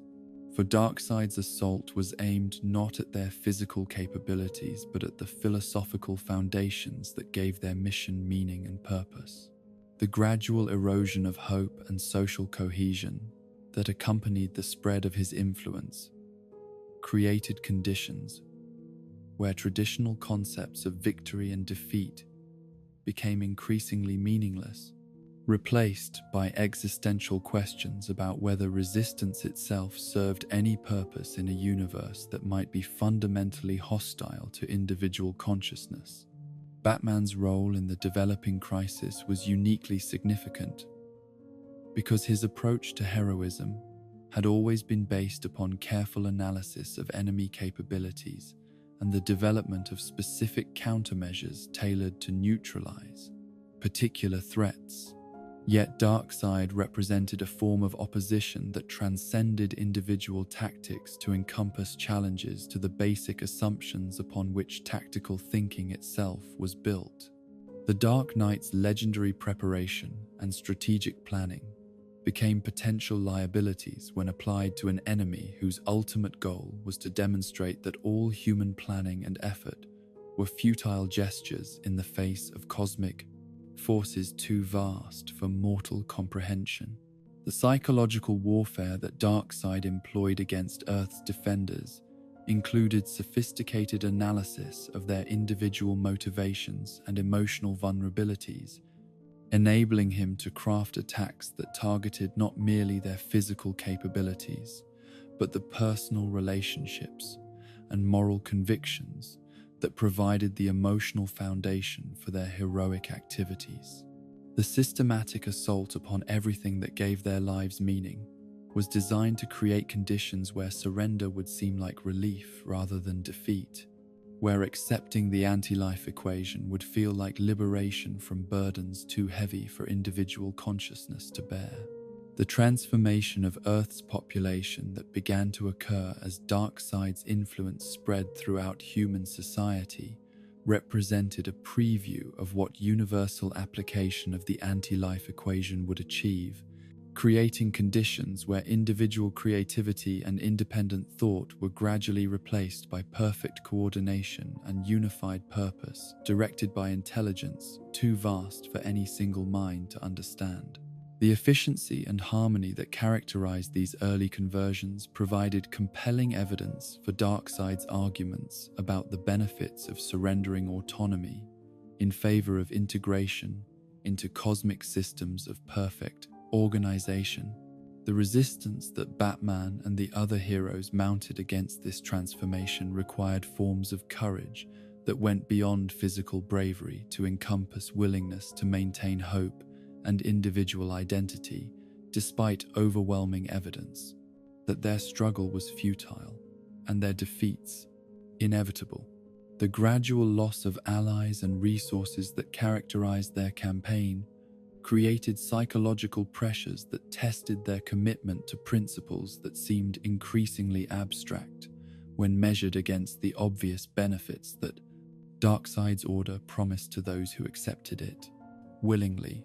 The technological resources that Batman deployed in his attempts to counter Darkseid's influence included some of his most advanced innovations, incorporating principles borrowed from theoretical physics and exotic materials acquired through contacts with alien civilizations. Yet even these impressive achievements proved inadequate when measured against the cosmic forces that their enemy commanded. The failure of conventional approaches forced him to consider strategies that violated his normal ethical constraints, while also acknowledging that traditional concepts of victory might be meaningless when applied to conflicts that operated on truly universal scales. The personal confrontation between Batman and Darkseid that ultimately occurred during the climax of the final crisis represented more than simply another battle between hero and villain, becoming instead a fundamental test of whether individual human consciousness possessed sufficient meaning and purpose to justify its continued existence in the face of cosmic forces that promised order and security at the cost of everything that made life worth living. The physical disparity between a mortal human being and a god whose power could reshape reality according to his will made conventional combat meaningless, forcing the conflict to be resolved through other means that would test character rather than capability. The weapon that Batman chose for his final assault upon Darkseid was not one of his sophisticated technological innovations or carefully prepared contingency plans, but rather a simple pistol loaded with a bullet forged from radion, one of the few substances in the universe capable of harming beings of Darkseid's cosmic stature. The irony that his ultimate victory would depend upon violating his most fundamental moral principle by taking a life was not lost upon him, yet the stakes involved in their confrontation made such considerations secondary to the necessity of preventing universal enslavement. The moment when Batman pulled the trigger and sent the radion bullet into Darkseid's chest represented both the fulfillment of his heroic mission and its ultimate corruption, demonstrating that even the most principled individuals could be forced by circumstances to abandon their most deeply held beliefs in service of preventing greater evils. The psychological cost of this action would have been devastating under normal circumstances, yet the immediate consequences of his choice prevented any opportunity for reflection or regret about the moral compromises that cosmic warfare had forced upon him. The Omega beams that Darkseid launched in response to Batman's attack were not merely weapons but expressions of cosmic authority, carrying within them the power to erase their target from existence so completely that they would never have existed at all, eliminating not only their physical form but their history, relationships, and influence upon the universe in ways that made conventional death seem like a minor inconvenience by comparison. The crimson energy that surrounded Batman as the beam struck him represented forces that operated according to principles beyond mortal understanding, capable of effects that transcended the normal boundaries between life and death. Yet, the dying god's final act of vengeance was flawed by the injuries that Batman's radion bullet had inflicted upon his cosmic consciousness, creating distortions in the Omega effect that prevented its complete application, and instead sent its target not into non-existence but rather into displacement across time and space that would preserve his life while removing him from the immediate context of their conflict. The salvation that resulted from Darkseid's imperfection in applying his ultimate weapon created a form of victory that transcended simple survival to encompass philosophical vindication of the principles that had motivated Batman's sacrifice. The experience of being struck by the Omega beams was unlike anything that could be adequately described through conventional language, involving sensations that operated beyond the normal boundaries of physical perception to encompass forms of awareness that human consciousness was not designed to process or understand. The dissolution of his physical form was accompanied by expansion of his perspective to encompass viewpoints that spanned cosmic distances and temporal frameworks that included past and future simultaneously, creating knowledge about the nature of existence that was both overwhelming and fundamentally transformative. The journey through time and space that followed his apparent death was not random displacement, but rather a carefully structured experience that provided Batman with opportunities to witness and influence events across the entire span of human history, from the earliest emergence of consciousness to potential futures where his actions during the final crisis would determine whether civilization survived or succumbed to forces that sought to eliminate individual identity in favor of perfect collective order. The responsibility that accompanied this cosmic perspective was almost unbearable, yet it also provided clarity about the ultimate significance of the choices that every conscious being made about whether to serve themselves or something greater. The various incarnations and identities that Batman assumed during his displacement through time reflected different aspects of his essential character, while also demonstrating how the same fundamental principles could find expression across widely different historical contexts and cultural frameworks. Whether serving as a pirate in the 18th century or a detective in the 19th, whether fighting as a soldier in ancient conflicts or working as an investigator in potential futures, the core commitment to justice and protection of the innocent remained constant while adapting to circumstances that required different methods and strategies. The gradual understanding that his displacement was not punishment, but rather preparation for his ultimate return to his own time period, created new appreciation for the cosmic significance of individual choices and the ways that single acts of heroism could influence the development of entire civilizations across spans of time, too vast for mortal comprehension. The knowledge that his confrontation with Darkseid had prevented universal enslavement provided meaning that transcended personal survival, while also creating obligations that would influence his approach to heroism for the remainder of, quote, his career. The return to his own time period that eventually concluded his temporal displacement was not simply restoration to his previous condition, but rather transformation into someone who had experienced perspectives and responsibilities that changed his understanding of what heroism meant and what prices might be necessary to preserve the values that made individual existence meaningful. The man who resumed the mantle of Batman carried within him memories and insights that had been purchased through apparent death and resurrection, creating wisdom that could only be gained through willingness to sacrifice everything in service of principles greater than individual survival. The physical resurrection that accompanied his return to normal space-time was itself a form of miracle that demonstrated the power of individual will and collective hope to overcome forces that seemed capable of eliminating consciousness entirely from the universe, proving that some aspects of heroic character possessed significance that transcended even cosmic-level attempts to erase them from existence.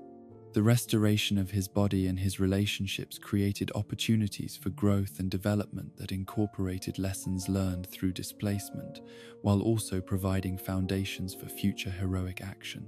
The broader implications of Batman's confrontation with Darkseid and his survival of the Omega effect extended far beyond his personal experience to encompass questions about the nature of consciousness, the meaning of individual identity,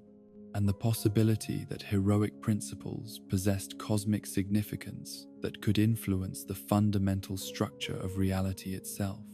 The proof that even gods could be defeated by mortals willing to sacrifice everything in service of principles greater than themselves provided hope that consciousness would ultimately triumph over forces that sought to reduce individual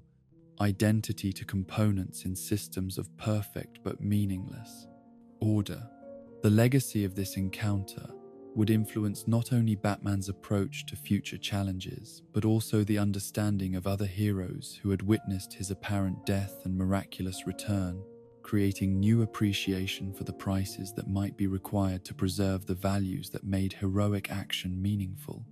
while also demonstrating that such prices could be paid successfully if individuals possessed sufficient commitment to principles that transcended personal survival and individual ambition. In the chronicles of heroic sacrifice and cosmic resurrection, Batman's confrontation with Darkseid occupies a unique position as the moment when individual human will was tested against universal forces of tyranny and proved capable not merely of resistance but of victory achieved through willingness to abandon everything except the essential principles that gave existence meaning and purpose, creating a form of triumph that transcended death itself to become permanent testimony to the power of consciousness properly directed towards service of something greater than itself. In the shadowed annals of Gotham's most carefully guarded secrets, where wealth and power have festered for generations beneath a veneer of respectability and civic duty, there exists a tale of such profound corruption that it challenges every assumption about the nature of evil and the sources from which true darkness emerges into the world. This is the chronicle of the Court of Owls, though that name barely captures the cosmic horror of discovering that the city Batman had devoted his life to protecting had been controlled from its very foundations by forces so ancient and pervasive that his years of vigilant patrol had never even glimpsed the true scope of the conspiracy that surrounded him like invisible walls constructed from money, influence, and blood that stretched back through centuries of carefully orchestrated manipulation. The revelation that would ultimately bring the Dark Knight closer to death than perhaps any previous encounter began not with dramatic confrontation or obvious threat, but rather with the gradual accumulation of evidence that suggested patterns of criminal activity and social control that operated according to principles more sophisticated and long-term than anything he had previously encountered in his crusade against the forces that sought to corrupt and destroy the innocent. The initial clues were subtle and easily dismissed as coincidences by minds less analytical than his own. Yet when viewed collectively, they revealed the existence of organizational structures that had been shaping Gotham's development for longer than the Wayne family had called the city home. The nursery rhyme that had haunted his childhood memories with its sing-song cadence and seemingly innocent references to mysterious figures who watched from shadows and high places had always been dismissed as nothing more than the kind of folklore that accumulated around cities with long histories and complex social structures. Yet the deeper investigation that his adult responsibilities as Batman had enabled revealed disturbing correlations between the rhyme's imagery and actual patterns of disappearance, manipulation, and control that suggested its origins lay not in imagination, but in carefully disguised warnings about realities too dangerous to discuss openly. The Court of Owls that the rhyme had memorialized in children's verses was not merely another secret society or criminal organization, but rather a shadow government that had been operating within Gotham's power structures since the city's earliest days, comprising members whose wealth and influence had been accumulated across generations through methods that combined legitimate business acumen with systematic elimination of anyone who threatened their continued dominance. Their power was not based upon superior force or technological advantage, but rather upon patience, planning, and the understanding that true control was achieved through shaping the environment within which others made choices, rather than through direct coercion or obvious displays of authority. The membership of the court represented the oldest and most established families in Gotham society, individuals whose names appeared on hospital wings and university buildings, while their true activities remained hidden behind layers of philanthropy, civic engagement, and carefully maintained public personas that masked involvement in operations that would have horrified the citizens who praised their generosity and community service. These were people who had learned across generations that the most effective forms of evil were those that wore the masks of virtue and public benefit, creating systems that appeared beneficial while serving purposes that no decent person would knowingly support. The Talons, who served as the court's primary instruments of enforcement and elimination, were perhaps the most disturbing aspect of their operation,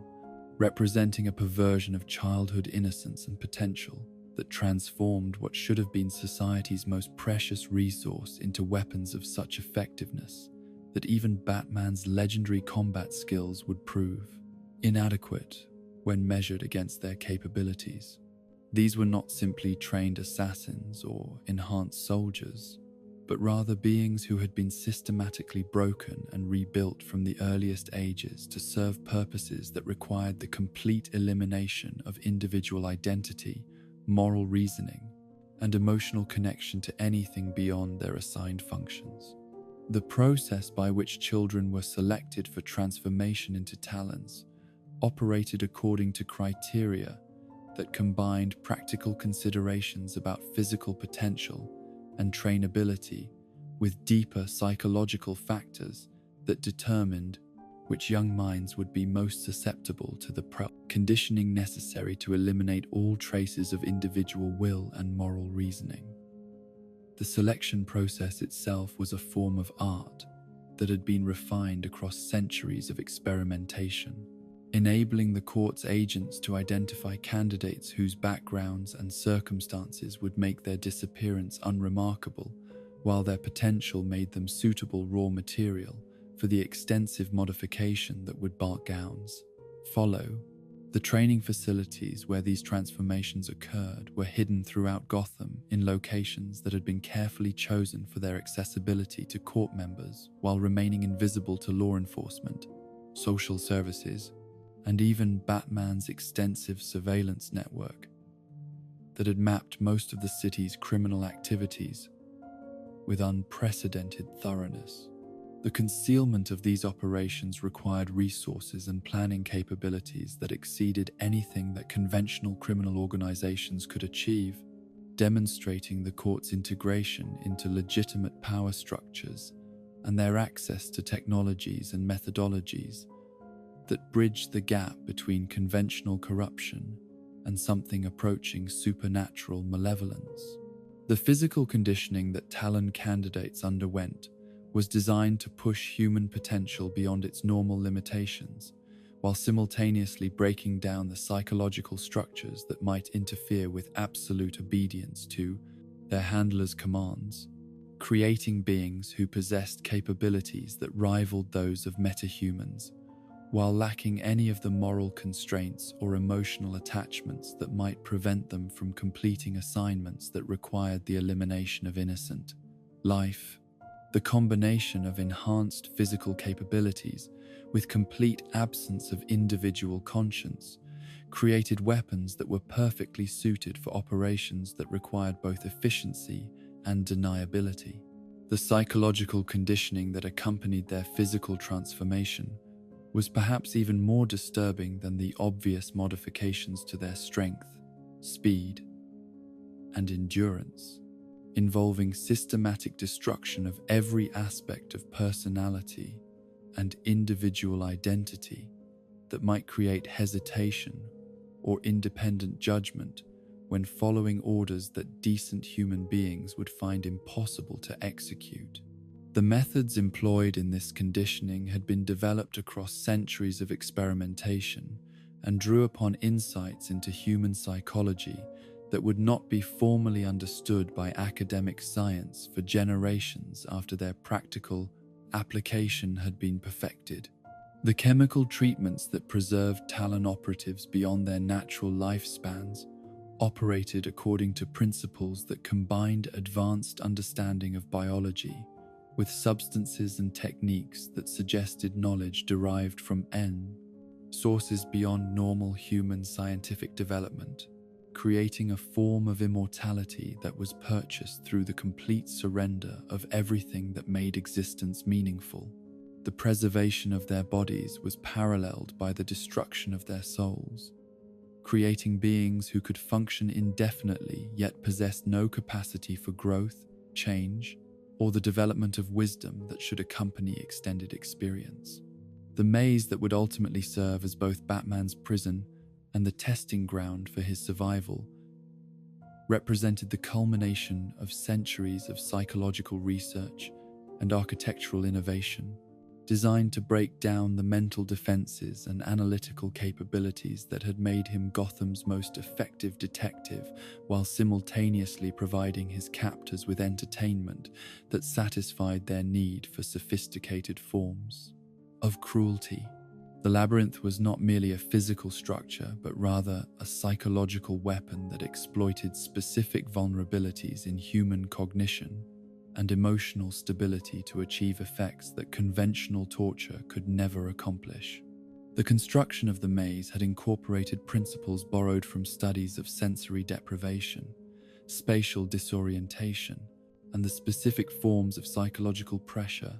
that would be most effective against someone whose greatest strengths lay in analytical thinking and strategic planning. creating an environment where Batman's legendary preparation and tactical superiority would become liabilities rather than advantages. Every corridor and chamber had been designed to frustrate attempts at mapping or logical navigation, while providing opportunities for the gradual accumulation of stress and confusion that would eventually break down even the most disciplined mind. The duration of Batman's imprisonment within the maze was carefully calculated to achieve optimal psychological effects, long enough to create genuine despair and disorientation, while avoiding the kind of extended captivity that might enable adaptation or the development of effective countermeasures against their methods. The court's understanding of human psychology enabled them to predict with remarkable accuracy the specific timeframes necessary to break down different types of personality and resistance, creating schedules that maximize their victims' suffering while minimizing the resources required to achieve complete psychological destruction. The starvation that accompanied his imprisonment was not simply a byproduct of isolation, but rather a carefully planned component of the overall assault upon his physical and mental capabilities, designed to weaken his body while also creating the specific forms of cognitive impairment that would make escape or effective resistance increasingly unlikely as time progressed. The gradual reduction in his analytical thinking and physical coordination served multiple purposes, making him more vulnerable to the Talon, who would eventually be sent to complete his elimination, while also providing his captors with evidence of his mortality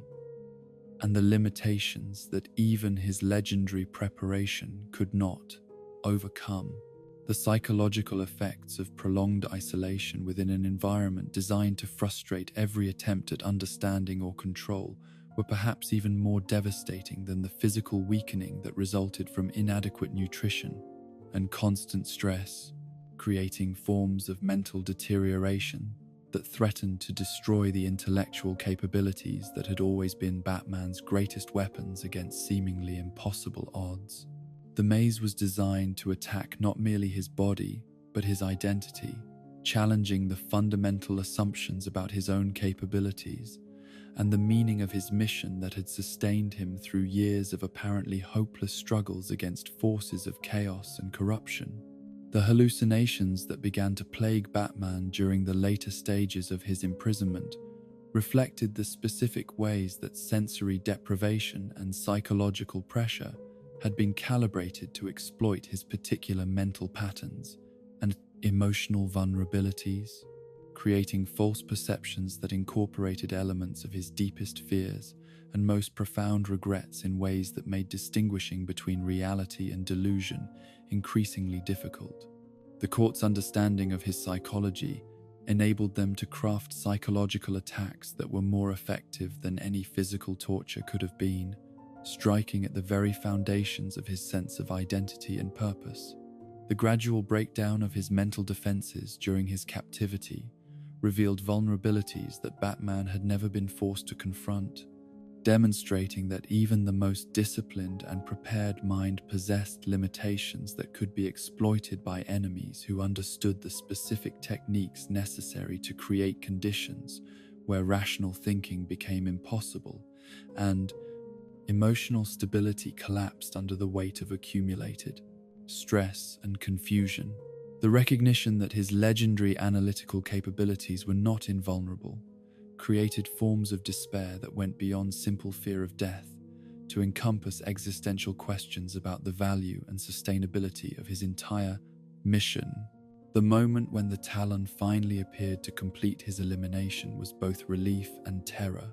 ending the psychological torture of isolation, while introducing immediate physical danger that required responses from capabilities that had been systematically weakened through weeks of imprisonment and deprivation. The assassin who confronted him represented the perfection of everything that the court's centuries of experimentation had sought to achieve, a being whose skills had been honed through training that exceeded anything available to conventional warriors, while being unburdened by the moral constraints and emotional attachments that might interfere with optimal combat. Performance. The fighting style that the Talon employed during their confrontation incorporated techniques that had been developed across generations of practical application against diverse opponent types, combining elements borrowed from dozens of martial arts traditions with innovations that reflected superhuman capabilities and complete absence of concern for personal safety or conventional concepts of honorable combat. The fluidity with which he moved between different combat ranges and methodologies suggested training that had transcended normal human limitations, while maintaining the precision and tactical intelligence necessary for effective time application against highly skilled opponents. The weapons that served as extensions of the Talon's enhanced capabilities had been crafted according to specifications that combined centuries of metallurgical advancement with understanding of human anatomy that enabled the creation of implements capable of inflicting precise damage while minimizing the energy expenditure required for their effective employment.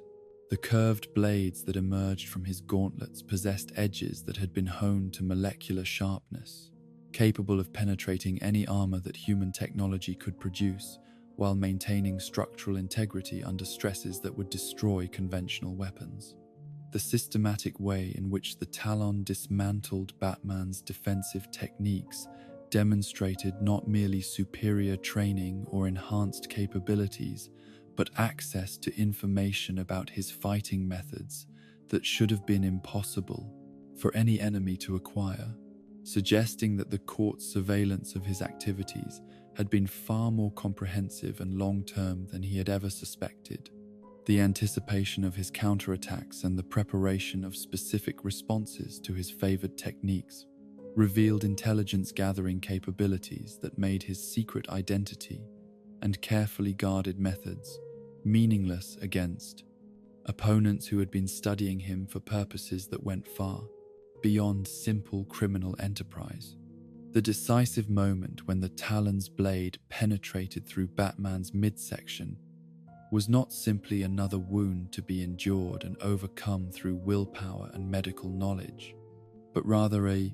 injury specifically placed to cause maximum damage while avoiding immediate death, creating conditions where his opponent could observe the effects of precise trauma while maintaining enough life in his victim to appreciate the sophistication of the techniques being employed against him. The placement of the wound demonstrated anatomical knowledge that exceeded that of most medical professionals, targeting organs and blood vessels in ways that would create specific patterns of damage and deterioration. The agony that spread through Batman's body from the point of penetration was amplified by his understanding of the implications of such an injury, the recognition that even if he survived the immediate trauma, the internal damage would require medical attention that was unlikely to be available in his current circumstances, while the blood loss would gradually weaken him to the point where continued resistance would become impossible. The physical pain was accompanied by the psychological torture of knowing that his legendary preparation had proven inadequate against enemies who had been planning his defeat for far longer than he had been aware of their existence. The cold precision with which the Talon observed the effects of his attack revealed a consciousness that had been systematically stripped of every human quality that might interfere with optimal performance in elimination scenarios, creating a being who could appreciate the technical aspects of inflicting precise trauma while remaining completely indifferent to the suffering such techniques produced. The absence of any emotional response to Batman's pain demonstrated the completeness of the transformation that had changed children into weapons, showing how thoroughly the court's conditioning had destroyed every trace of natural human empathy and moral reasoning. The escape that Batman ultimately achieved from both the maze and his confrontation with the Talon was purchased through the application of techniques and strategies that pushed his damaged body beyond its reasonable limitations, while also requiring him to abandon many of the ethical constraints that had previously governed his approach to dealing with enemies who might themselves be victims of circumstances beyond their control. The recognition that the Talon had once been a child whose humanity had been systematically destroyed created moral complexities that made simple victory impossible, even when survival depended upon decisive action. The knowledge that accompanied his escape regarding the true scope and nature of the Court of Owls' influence within Gotham created responsibilities that went far beyond the immediate concerns of recovering from his injuries and addressing the specific threats that his investigation had revealed, forcing him to confront the possibility that his entire career as Batman had been conducted within parameters that had been established by enemies whose power and patience had enabled them to shape his activities according to their own purposes. The realization that the city he had devoted his life to protecting had been controlled from its foundations by forces that viewed him as either a useful tool or an entertaining obstacle challenged every assumption about his effectiveness and the value of his mission. The physical recovery from the injuries sustained during his imprisonment and confrontation required weeks of intensive medical treatment that had to be conducted in complete secrecy to avoid compromising his identity, while also providing his enemies with additional opportunities to strike at him during a period of particular vulnerability.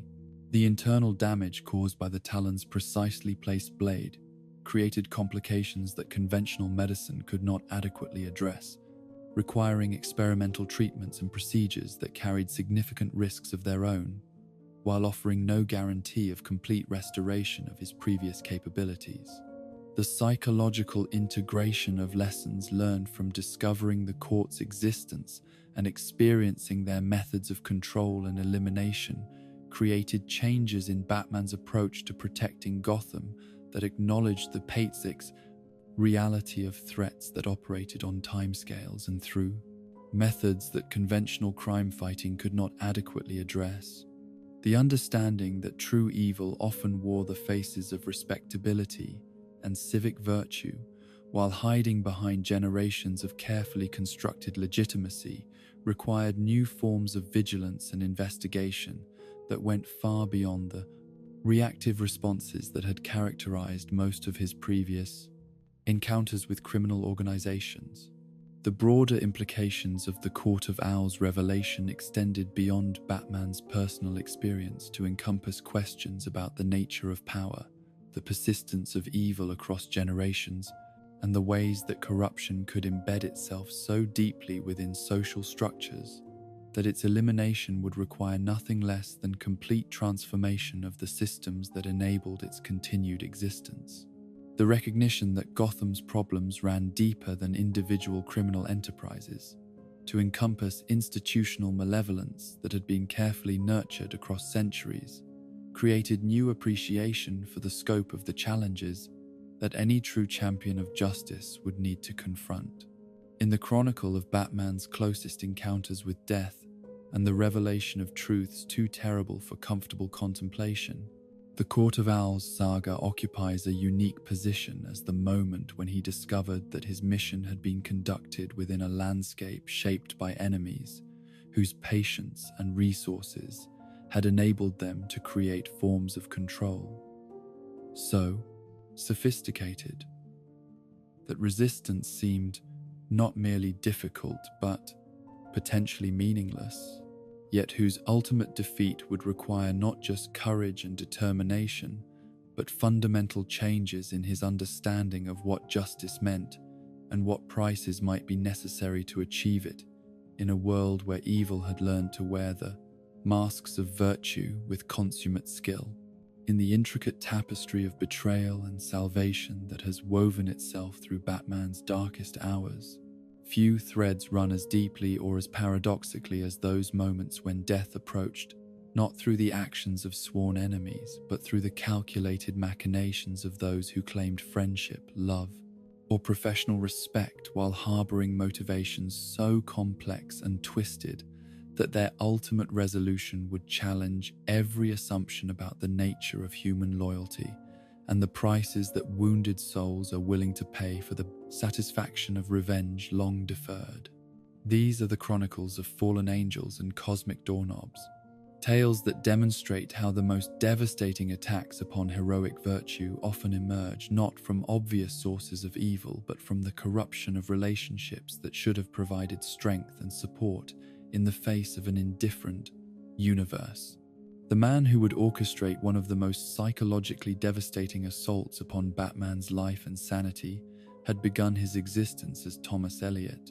a name that carried with it all the implications of childhood friendship, shared experiences, and the kind of intimate knowledge that could only be acquired through years of close association during the formative periods when personalities were still malleable and the boundaries between self and other remained permeable enough to allow genuine understanding and mutual influence. Yet beneath the surface of what appeared to be normal childhood companionship lay psychological fault lines that would eventually crack open to reveal abysses of resentment and rage that had been carefully concealed behind masks of affection and loyalty for decades.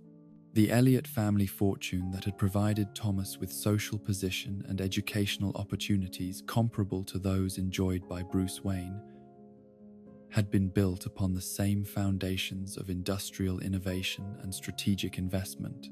that characterized most of Gotham's established wealth.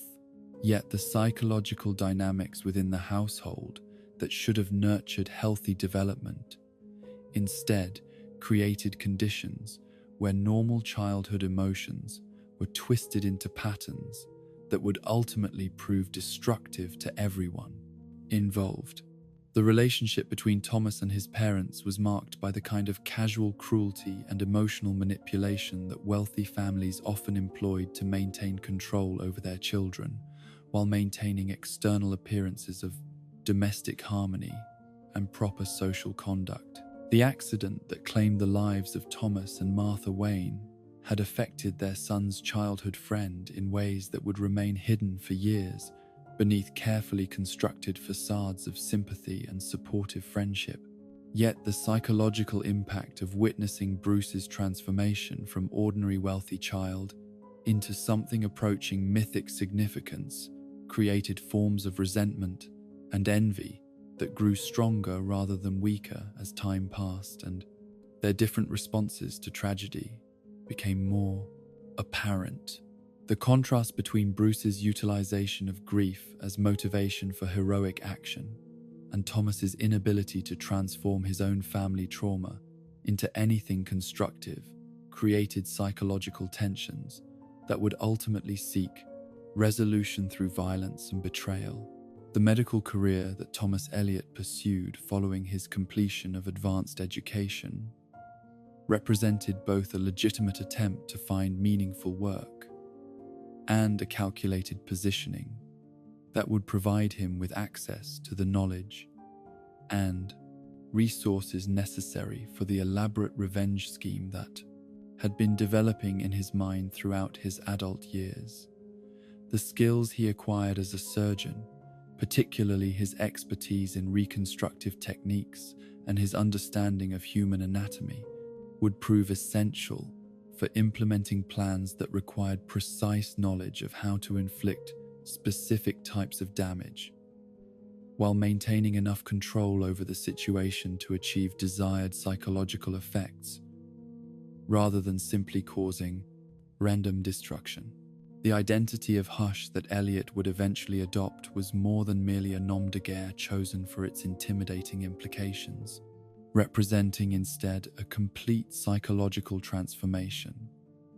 that allowed him to express the hatred and resentment that years of maintaining friendly relationships with his intended victim had forced him to suppress and disguise.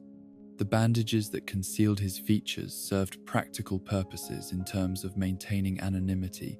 while also providing symbolic representation of the wounds that he believed Bruce Wayne had inflicted upon his psyche through the simple act of becoming someone worthy of admiration and respect. The childhood knowledge that Hush possessed regarding Bruce Wayne's personality, relationships, and psychological vulnerabilities provided him with advantages that no other enemy had ever enjoyed,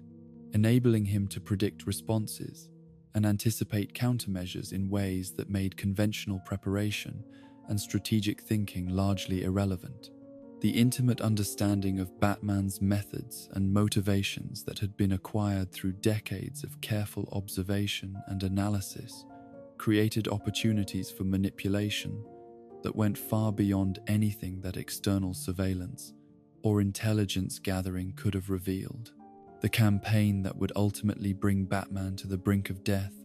began not with direct assault but with systematic psychological warfare designed to isolate him from the support networks and emotional connections that had always provided meaning and motivation for his heroic activities, creating conditions where his legendary self-reliance would become a liability rather than an asset. The attacks upon his relationships with Alfred, Commissioner Gordon, and the various other figures who served as anchors for his connection to normal human society were carefully orchestrated to appear random, while actually serving the specific purpose of forcing him into increasingly desperate and isolated responses. The manipulation of Gotham's criminal underworld that Hush employed to create diversionary threats and tactical complications demonstrated both his understanding of the city's power structures and his willingness to sacrifice innocent lives in pursuit of personal satisfaction, revealing a form of evil that was perhaps more disturbing than the obvious malevolence of conventional villains, because it emerged from emotions and motivations that most people could understand even if they would never act upon them. The jealousy and resentment that drove his actions were recognizably human rather than alien or supernatural, making his transformation into something monstrous both more believable and more terrifying. The technological resources that Hush deployed during his campaign included both conventional weapons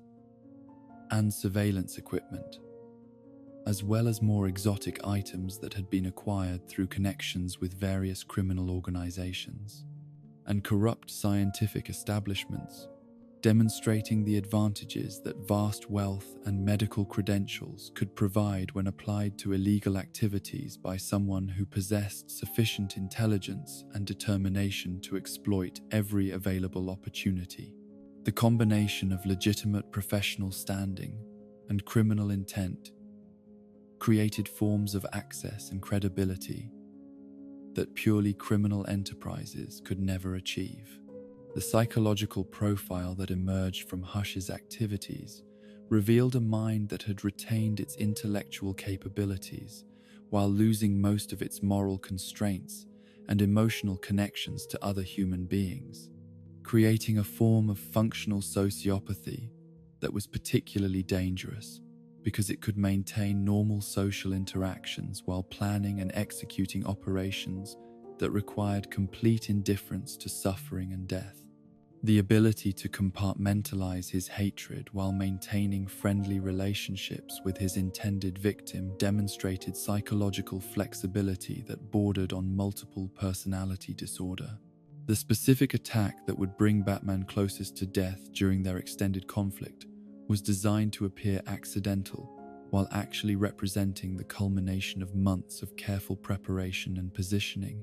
requiring precise timing and extensive knowledge of his patrol patterns to create conditions where the planned assault would occur under circumstances that minimized the possibility of external intervention or assistance. The selection of a moment when Batman was swinging between buildings high above Gotham's streets ensured that the attack would occur in an environment where rescue would be difficult and where failure to respond appropriately would result in certain death. The severing of Batman's grappling line at the precise moment when his full weight was supported by the cable represented a form of attempted murder that combined mechanical simplicity with psychological sophistication. requiring minimal technology, while depending upon intimate knowledge of the victim's habits and psychological patterns to ensure that the attack would occur under optimal conditions for achieving the desired result. The weapon that accomplished this sabotage was a small device that had been specifically designed to cut through the advanced materials used in Batman's equipment while leaving no obvious evidence of deliberate interference. The fall that followed the line's failure was not merely a product of gravity and momentum, but represented the culmination of a psychological assault that had been designed to strip away the confidence and emotional stability that normally enabled Batman to respond effectively to unexpected dangers, creating conditions where his legendary preparation and quick thinking would be compromised by the accumulated stress and confusion that months of manipulation had created. The physical danger of the fall was amplified by psychological factors that interfered with optimal decision-making during the critical seconds when survival depended upon immediate and appropriate responses. The impact that concluded Batman's fall created injuries that were specifically designed to incapacitate rather than kill immediately, demonstrating Hush's medical knowledge and his understanding that psychological torture required keeping his victim alive and conscious long enough to appreciate the sophistication of the trap that had been prepared for him. The head trauma that resulted from striking concrete at high velocity created the kind of brain injury that could prove fatal without immediate medical intervention, while also affecting cognitive functions in ways that would make recovery and continued heroic activity uncertain, even if survival could be ensured. The irony that would define the remainder of this encounter lay in the fact that the medical treatment necessary to save Batman's life was provided by Thomas Elliot himself, operating in his legitimate professional capacity while concealing his role in creating the very injuries that he was now working to repair. The psychological satisfaction that this situation provided for Hush was perhaps even greater than the physical damage his attack had accomplished, creating a form of control and dominance that went beyond simple victory to encompass complete power over his victim's continued existence. The surgical procedures that were required to address the brain trauma created opportunities for additional forms of manipulation that could have proven fatal without being obviously attributable to deliberate sabotage, demonstrating the particular dangers that resulted when medical knowledge was applied to harmful rather than healing purposes. The access to Batman's unconscious and vulnerable form that the treatment situation provided created temptations and opportunities that tested the boundaries between Elliot's professional obligations and his personal desire for revenge. The recovery period that followed the surgery created new vulnerabilities and dependencies that Hush was perfectly positioned to exploit, having established himself as the medical authority responsible for overseeing Batman's return to health, while maintaining access to information about his condition that could be used to predict and prevent effective countermeasures against future attacks. The trust that this situation required represented a form of psychological torture that was perhaps more devastating than the original physical assault. The gradual realization that his medical savior and his attempted murderer were the same person created forms of betrayal trauma that went beyond the immediate concerns of physical survival to encompass existential questions about the reliability of human relationships and the possibility that those who appeared most trustworthy might actually represent the greatest threats. The discovery that decades of apparent friendship had been elaborate preparation for eventual betrayal challenged Batman's fundamental assumptions about his ability to evaluate character and assess potential dangers. While the bandaged surgeon pursued his campaign of medical manipulation and psychological torture through the corridors of Gotham General Hospital,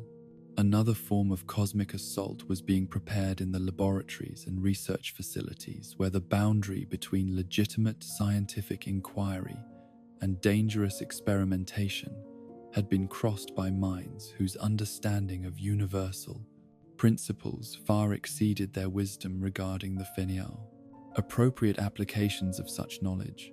The entity known as Lex Luthor had acquired access to artifacts and energies that operated according to principles that human science could barely comprehend, creating opportunities for forms of attack that transcended conventional categories of physical or psychological warfare. The source wall that surrounded the known universe and separated normal reality from the realms of pure concept and divine principle was not merely a barrier, but a fundamental component of existence itself, serving as both protection and limitation for the forms of consciousness that had evolved within the boundaries it maintained. The discovery that this cosmic structure possessed what could only be described as a doorknob represented a breakthrough in theoretical physics that challenged every assumption about the nature of space, time, and the relationship between thought and reality. The acquisition of this cosmic doorknob by someone with Luthor's combination of intellectual brilliance and moral blindness created possibilities for destruction that exceeded anything that conventional weapons or even most superhuman abilities could achieve, providing access to forces that had been deliberately sealed away from normal reality because their uncontrolled application would inevitably result in universal catastrophe. The casual way in which Luthor approached the utilization of such power demonstrated the dangerous combination of scientific understanding and psychological dysfunction that characterized his approach to all challenges. The research that Luthor conducted into the properties and potential applications of his cosmic artifact revealed capabilities that included manipulation of fundamental forces, alteration of physical constants, and direct interface with the mathematical principles that govern the structure of reality itself. Yet his interest in these miraculous possibilities was focused entirely upon their potential for defeating Superman and establishing his own superiority, rather than upon any constructive applications that might benefit humanity or advance scientific understanding. The waste of such extraordinary opportunities for positive achievement represented a tragedy that transcended individual failure to encompass cosmic significance. The decision to employ the cosmic doorknob's power against Batman rather than Superman reflected Luthor's understanding that the Dark Knight's purely human nature made him more suitable for testing applications that might prove inadequate against Kryptonian physiology, while also providing opportunities to refine techniques and evaluate effects before committing to assault against his primary target. The use of Batman as an experimental subject demonstrated the casual cruelty that characterized Luthor's approach to anyone who interfered with his plans or attracted his attention for any reason. The mechanism by which the doorknob's power was focused and directed against a specific target required technological interfaces that incorporated principles borrowed from both advanced human engineering and insights derived from studying the artifact's cosmic properties, creating hybrid systems that operated at the intersection of science and magic in ways that challenged conventional understanding of both disciplines. The precision required to achieve specific effects, while avoiding broader catastrophic consequences, demanded levels of calculation and control that pushed even Luthor's considerable capabilities to their limits. The attack that ultimately resulted from this cosmic preparation was delivered without warning or apparent cause, striking Batman during what should have been routine patrol activities with forces that operated according to principles completely outside his experience or understanding, creating damage that conventional medical treatment could not address, and injuries that challenged the basic assumptions about human physiology and the limitations that governed biological systems. The impossibility of predicting or preparing for such assault demonstrated the particular vulnerability that even the most prepared heroes faced when confronted with enemies who possessed access to truly cosmic resources. The systematic fracturing of every major bone in Batman's body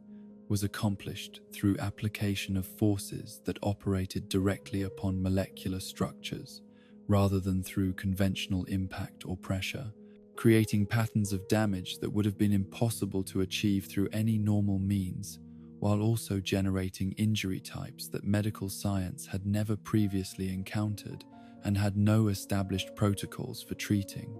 The precision with which this destruction was accomplished demonstrated both the power of the cosmic forces involved and Luther's sophisticated understanding of human anatomy. The agony that resulted from such comprehensive skeletal damage was amplified by the way the cosmic forces continued to resonate within Batman's body, even after the initial assault had concluded, creating ongoing pain and systemic damage that conventional medication could not address, while also interfering with the natural healing processes that might otherwise have enabled recovery. The alien nature of the injury created medical challenges that required approaches borrowed from xenobiology and theoretical physics rather than traditional orthopedic treatment. The psychological impact of experiencing damage that operated according to principles beyond human understanding created forms of trauma that went beyond the immediate concerns of physical pain and disability to encompass existential questions about the nature of reality and the possibility that the universe contained forces so vast and alien that human consciousness could never adequately comprehend or prepare for their effects. The recognition that some forms of attack transcended all possible defensive measures created new appreciation for the fragility of individual existence when measured against cosmic scales. The recovery that Batman ultimately achieved from both the surgical assault orchestrated by Hush and the cosmic attack delivered through Luther's appropriation of universal forces required combinations of conventional medical treatment, experimental procedures, and sheer determination that pushed the boundaries of what human physiology could endure,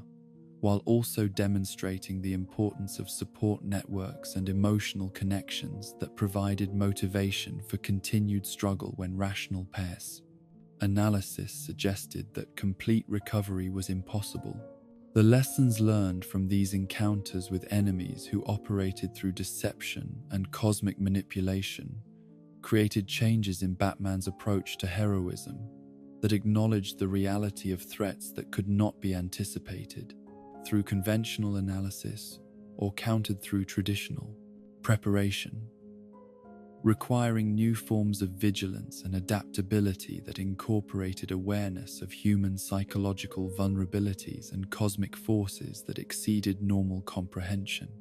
The scars that remained as permanent reminders of these encounters served as daily evidence that even the most careful preparation possessed limitations that could be exploited by sufficiently determined and resourceful opponents.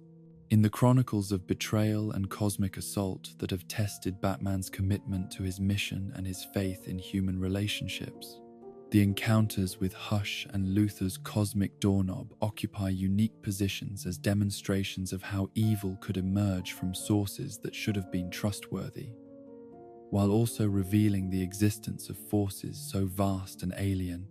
that individual heroism seemed almost meaningless when measured against their scope, yet whose ultimate defeat required not abandonment of heroic principles, but rather their application with greater wisdom and deeper understanding of the complex moral landscape within which true justice must be pursued. In the darkest chronicles of friendship, corrupted and trust transformed into the most devastating weapon that evil has ever wielded against the forces of good, there exists no tale more terrible in its implications or more profound in its demonstration of how the bonds that should provide strength and meaning to heroic endeavor can be perverted into instruments of destruction so complete that they threaten not merely individual survival, but the very foundations upon which the concepts of justice and heroism are built. This is the story of sacrifice, though that word barely captures the cosmic horror of what occurred when the most sacred relationship in the pantheon of Earth's defenders was corrupted by forces whose understanding of psychological warfare had been refined across eons of manipulating lesser beings into destroying what they loved most in service of purposes too alien and malevolent for mortal minds to comprehend. The entity known as Maxwell Lord had begun his existence as one of humanity's defenders, a figure whose legitimate heroic activities and genuine commitment to protecting innocent life had earned him positions of trust and authority within the networks of cooperation that enabled Earth's champions to coordinate their efforts against threats that exceeded what any individual could face alone. Yet, beneath the surface of apparent dedication to noble causes lay psychological vulnerabilities and character flaws that would eventually make him susceptible to forms of corruption that transformed protector into predator, while maintaining enough of his original personality to make the betrayal particularly devastating to those who had considered him friend and ally. The gradual transformation that would ultimately turn Lord from defender of humanity into one of its greatest threats began with exposure to influences and opportunities that tested the boundaries of his moral reasoning and revealed the extent to which personal ambition and desire for recognition could overcome principled commitment to serving others rather than advancing one's own interests. The power that he had originally sought in order to protect innocent life gradually became an end in itself, pursued not for its potential to accomplish good, but for the satisfaction that came from exercising control over forces and individuals that had previously been beyond his reach. The psychic abilities that Lord developed over time provided him with access to forms of power that conventional human consciousness was not designed to process or control responsibly, creating opportunities for manipulation and domination that would have been impossible through purely physical means, while also gradually eroding the emotional connections and moral constraints that had previously guided his decision-making processes. The isolation that accompanied his enhanced capabilities made it increasingly difficult for him to maintain normal relationships or remember what it felt like to exist without the constant awareness of others' thoughts and motivations that his telepathic development had forced upon him. The corruption that eventually claimed Lord's soul was not simply the result of exposure to malevolent influences or gradual moral decay, but rather the systematic exploitation of his psychological vulnerabilities by entities whose understanding of human nature enabled them to identify and manipulate the specific weaknesses that would transform a protector into a weapon, while maintaining enough of his original personality to make the transformation both believable and psychologically devastating to his victims. The process was so gradual and subtle that even he was unaware of how completely his original motivations had been replaced by purposes that served interests fundamentally opposed to everything he had once believed. The plan that Lord developed for eliminating Earth's superhuman defenders was based upon profound understanding of their individual psychological profiles and the relationships that provided meaning and motivation for their heroic activities, enabling him to devise strategies that would turn their greatest strengths into vulnerabilities while exploiting the trust and emotional connections that had made their cooperation possible. The recognition that heroes could be destroyed more effectively through corruption of their values than through direct assault represented a form of evil so sophisticated that its implementation required resources and patience that exceeded anything conventional villains had ever attempted. The selection of Superman as the primary target for Lord's ultimate manipulation was based not merely upon the obvious threat that the last son of Krypton posed to any scheme for global domination, but also upon careful analysis of his psychological patterns and the specific vulnerabilities that his moral absolutism and emotional attachments created for someone with sufficient understanding of human nature and adequate psychic capabilities to exploit such weaknesses. The recognition that Superman's greatest strength lay in his unwavering commitment to protecting innocent life provided opportunities for manipulation that would have been impossible against opponents who operated according to more flexible ethical frameworks. The psychic assault that Lord launched against Superman's mind was designed not simply to control his actions, but to fundamentally alter his perception of reality in ways that would make him believe that he was protecting innocent life while actually attacking the very people he had sworn to defend, creating a form of psychological torture that was perhaps more cruel than any physical suffering,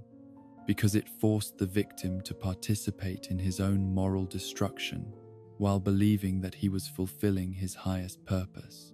The precision required to achieve such complete sensory and cognitive manipulation demonstrated psychic capabilities that approached cosmic levels of power and sophistication. The illusion that transformed Batman's appearance in Superman's perceptions, making him appear to be Darkseid himself,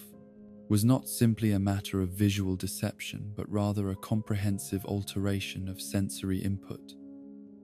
that included auditory, tactile, and even telepathic components designed to create a completely convincing false reality that would survive even careful scrutiny and analytical examination. The depth of this deception required intimate knowledge of both Superman's sensory capabilities and his previous encounters with the Lord of Apocalypse,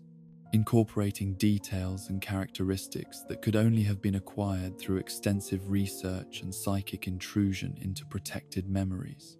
The psychological framework that made such comprehensive deception possible was built upon Superman's deepest fears and most traumatic experiences, exploiting his genuine terror of Darkseid and the cosmic threat that the Dark God represented, while also drawing upon his suppressed guilt regarding previous encounters where innocent beings had suffered because his power had proven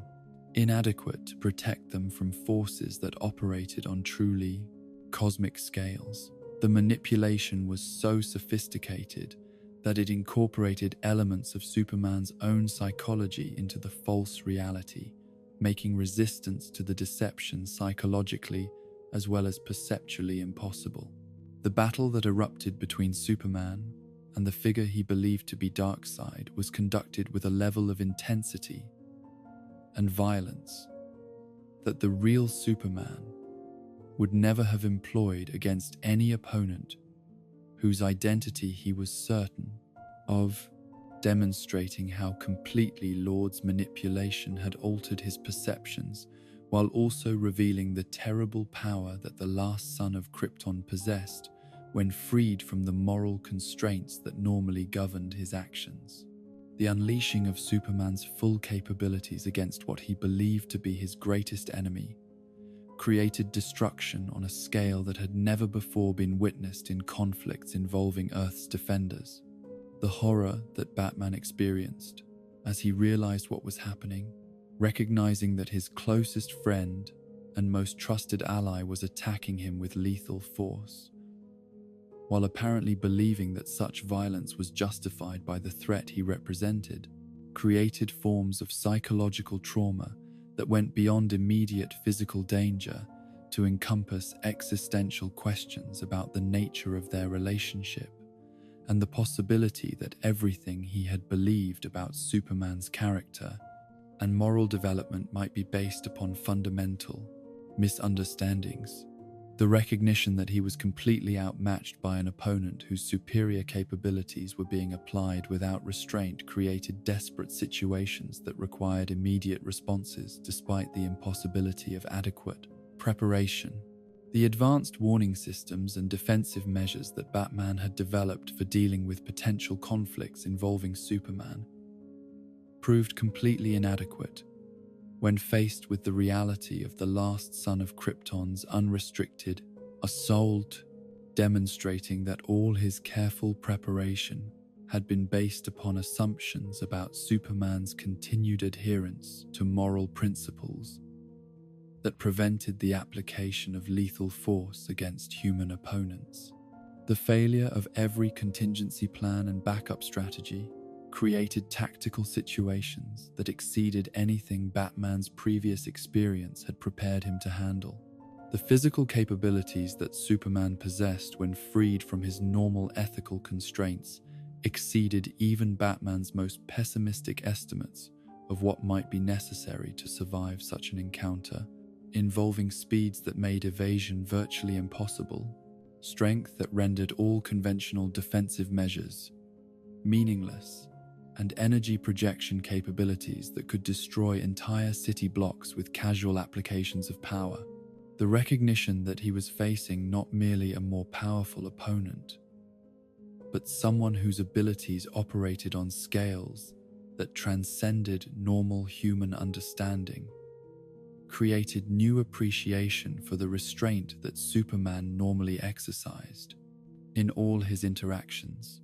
The systematic dismantling of Batman's tactical advantages during their conflict revealed the extent to which his legendary effectiveness had always depended upon facing opponents who possessed either moral constraints that prevented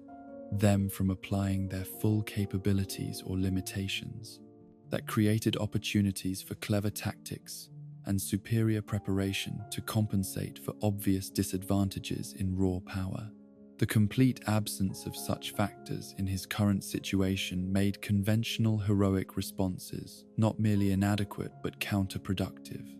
The injuries that accumulated as Superman's assault continued were unlike anything Batman had previously experienced,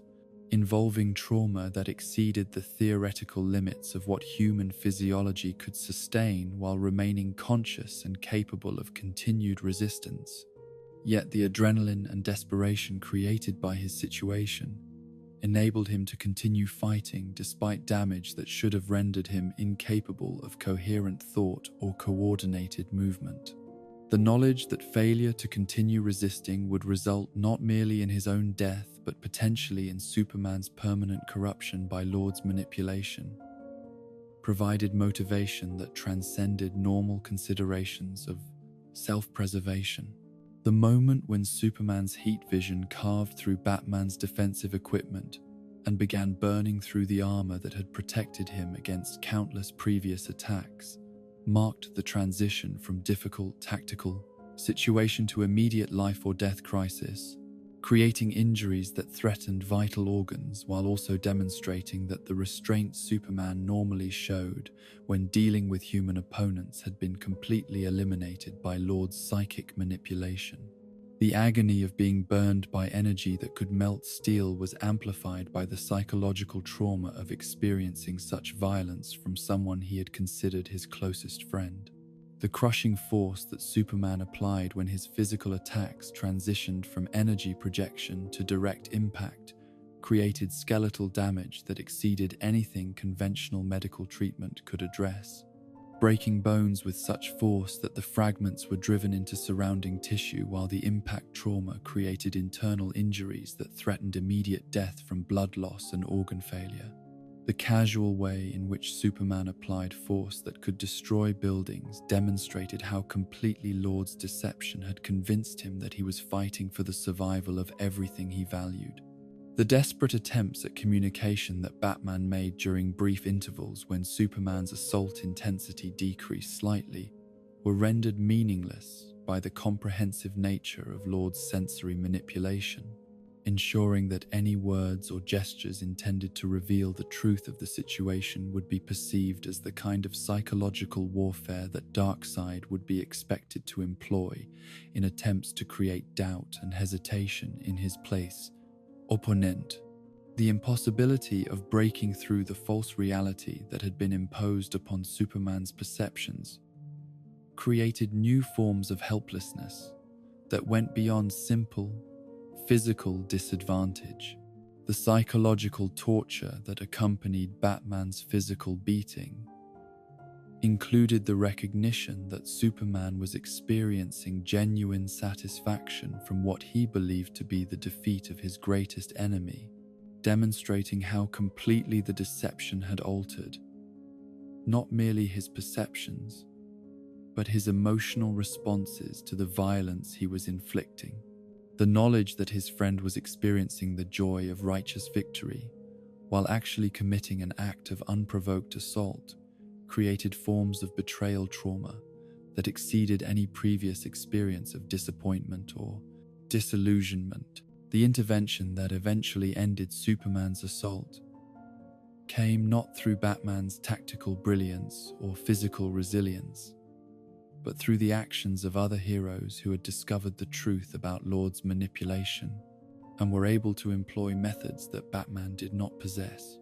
for breaking through the psychic barriers that had made communication impossible. The rescue that followed required immediate medical attention that pushed the boundaries of what human medicine could accomplish,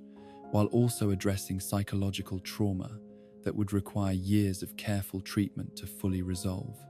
The medical analysis that followed Batman's rescue revealed injuries that included multiple fractures of major bones, internal bleeding from damaged organs, severe burns that had penetrated through multiple layers of tissue,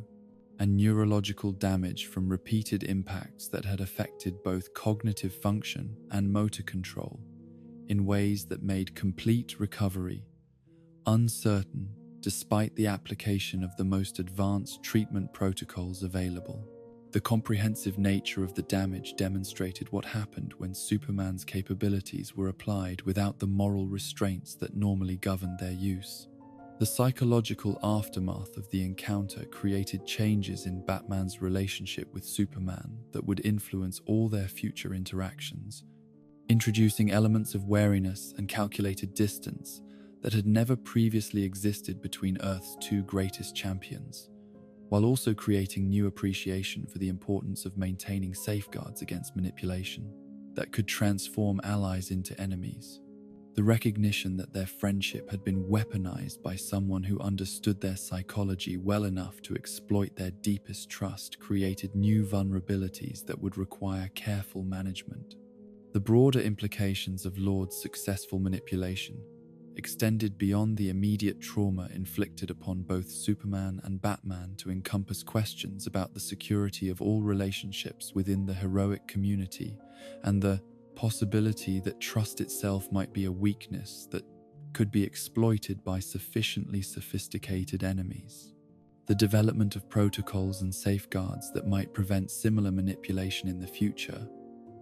required acknowledgement of uncomfortable truths about human psychology and the ways that even the strongest moral principles could be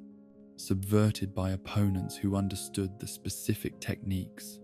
necessary to alter perception and corrupt judgment. The recovery process that both heroes underwent following their traumatic encounter involved not merely physical healing, but psychological reconstruction that required them to examine and potentially modify fundamental assumptions about their relationship and the principles that had guided their cooperation, creating new frameworks for trust that incorporated awareness of their mutual vulnerability to manipulation, while maintaining enough emotional connection to preserve the effectiveness of their partnership. The scars that remained served as permanent reminders of how completely friendship could be corrupted by evil that understood human psychology well enough to turn love into hatred and protection into assault. In the chronicle of betrayal and manipulation that has tested the foundations of heroic cooperation and challenged the assumptions upon which Earth's defense is built, the sacrifice crisis occupies a unique position as the moment when the purest expression of heroic friendship was perverted into the most devastating weapon ever employed against the forces of good, demonstrating that some forms of evil transcended physical threat to encompass assault upon the very concepts of trust and loyalty that made heroic cooperation possible, yet whose ultimate failure proved that such bonds, however damaged, possessed resilience that could survive even the most sophisticated attempts at corruption. In the twilight chronicles of heroic endurance, where time itself becomes an enemy more relentless than any cosmic force or terrestrial villain, there exist tales of such profound darkness that they illuminate truths about the nature of mortality and the prices that must be paid when flesh and bone attempt to carry symbols and ideals beyond the natural boundaries that govern all living things.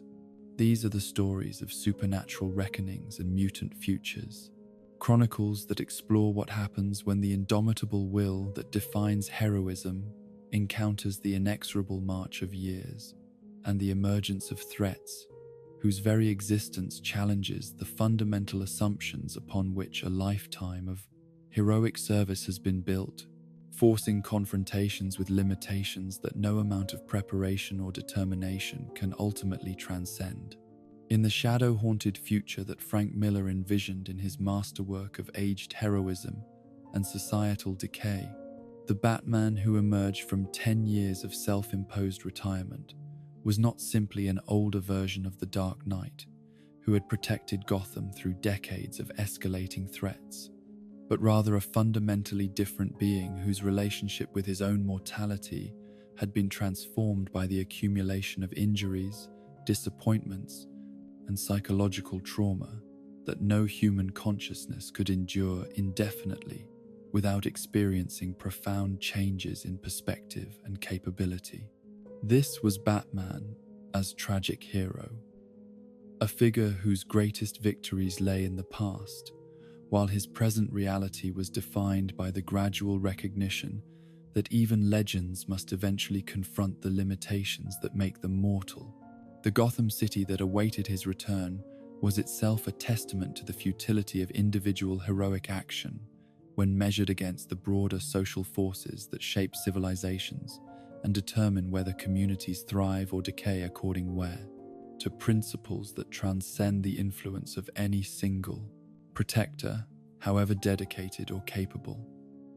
The streets that had once been made safer through his vigilant patrol were now controlled by gangs whose violence exceeded anything he had previously encountered, while the institutions that should have provided stability and justice had been corrupted by the same systemic failures that his absence had allowed to metastasize throughout the city's power structures.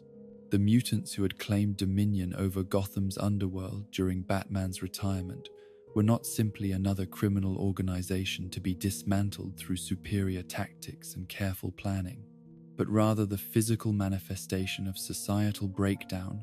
and moral collapse that had occurred when traditional sources of authority and meaning had proven inadequate to address the challenges facing urban civilization. Their leader, known only as the Mutant Leader, represented a form of evil that was perhaps more terrifying than any costumed supervillain because it emerged not from exotic origins or supernatural influences, but from the simple human capacity for embracing violence as both means and end when other sources of identity and purpose had been stripped away. The psychological profile that emerged from analysis of the mutant leader's methods and motivations revealed a consciousness that had been shaped by exposure to urban decay and social abandonment in ways that created forms of nihilism and casual cruelty that exceeded even the Joker's theatrical madness in their implications for the future of human civilization. This was not insanity in any clinical sense, but rather a rational response to circumstances that had made traditional concepts of morality and social responsibility seem like luxury items that reality could no longer afford, creating worldviews that justified any action that served immediate survival and personal gratification. The philosophy that governed mutant society was built around principles of social Darwinism, taken to their logical extreme, creating hierarchies based purely upon the ability to inflict violence and survive retaliation, while eliminating any consideration of justice, compassion, or responsibility for the welfare of others. The environmental conditions that had produced such attitudes were themselves indictments of the systems and institutions that had failed to provide young people with alternatives to gang membership and criminal activity. Yet the mutants had transcended typical criminal motivation to become something approaching a new form of human evolution, adapted for survival in conditions where civilization had collapsed. The physical capabilities that the mutant leader possessed were products not of exotic enhancement or supernatural intervention, but rather of systematic training and conditioning that had pushed normal human potential to its theoretical limits, while eliminating the psychological constraints that prevented most people from fully utilizing their physical capabilities in combat situations. His strength and speed were impressive but not superhuman. Yet his willingness to employ them without restraint or moral limitation made him more dangerous than many opponents who possessed obviously superior abilities. The fighting style that the mutant leader had developed reflected both his environment and his philosophy, incorporating techniques borrowed from various martial arts traditions, while adapting them for the specific requirements of combat in urban environments, where survival depended upon ending conflicts as quickly and decisively as possible. The absence of formal training or structured learning was compensated for by practical experience that had been acquired through years of violent encounters where failure meant death and success required the complete dominance of opponents who possessed comparable motivation and desperation. The challenge that the mutant leader represented for the returning Batman went beyond simple physical confrontation to encompass questions about the sustainability of heroic ideals in environments where traditional concepts of justice and law had proven inadequate to address the underlying social problems that created conditions for such extreme responses. The recognition that the mutants were as much symptoms as causes of Gotham's decay created moral complexities that could not be resolved through conventional applications of heroic force. The first confrontation between the aging Batman and the mutant leader occurred in conditions that should have favored the Dark Knight's legendary tactical advantages, yet the combination of physical deterioration, psychological pressure, and opponent capabilities that exceeded his updated threat assessments created circumstances where his decades of experience and preparation proved inadequate for achieving victory through traditional means. The brutal efficiency with which the younger fighter dismantled Batman's defensive strategies demonstrated how completely the passage of time had altered the parameters within which heroic action could be effectively conducted. The physical beating that Batman endured during this initial encounter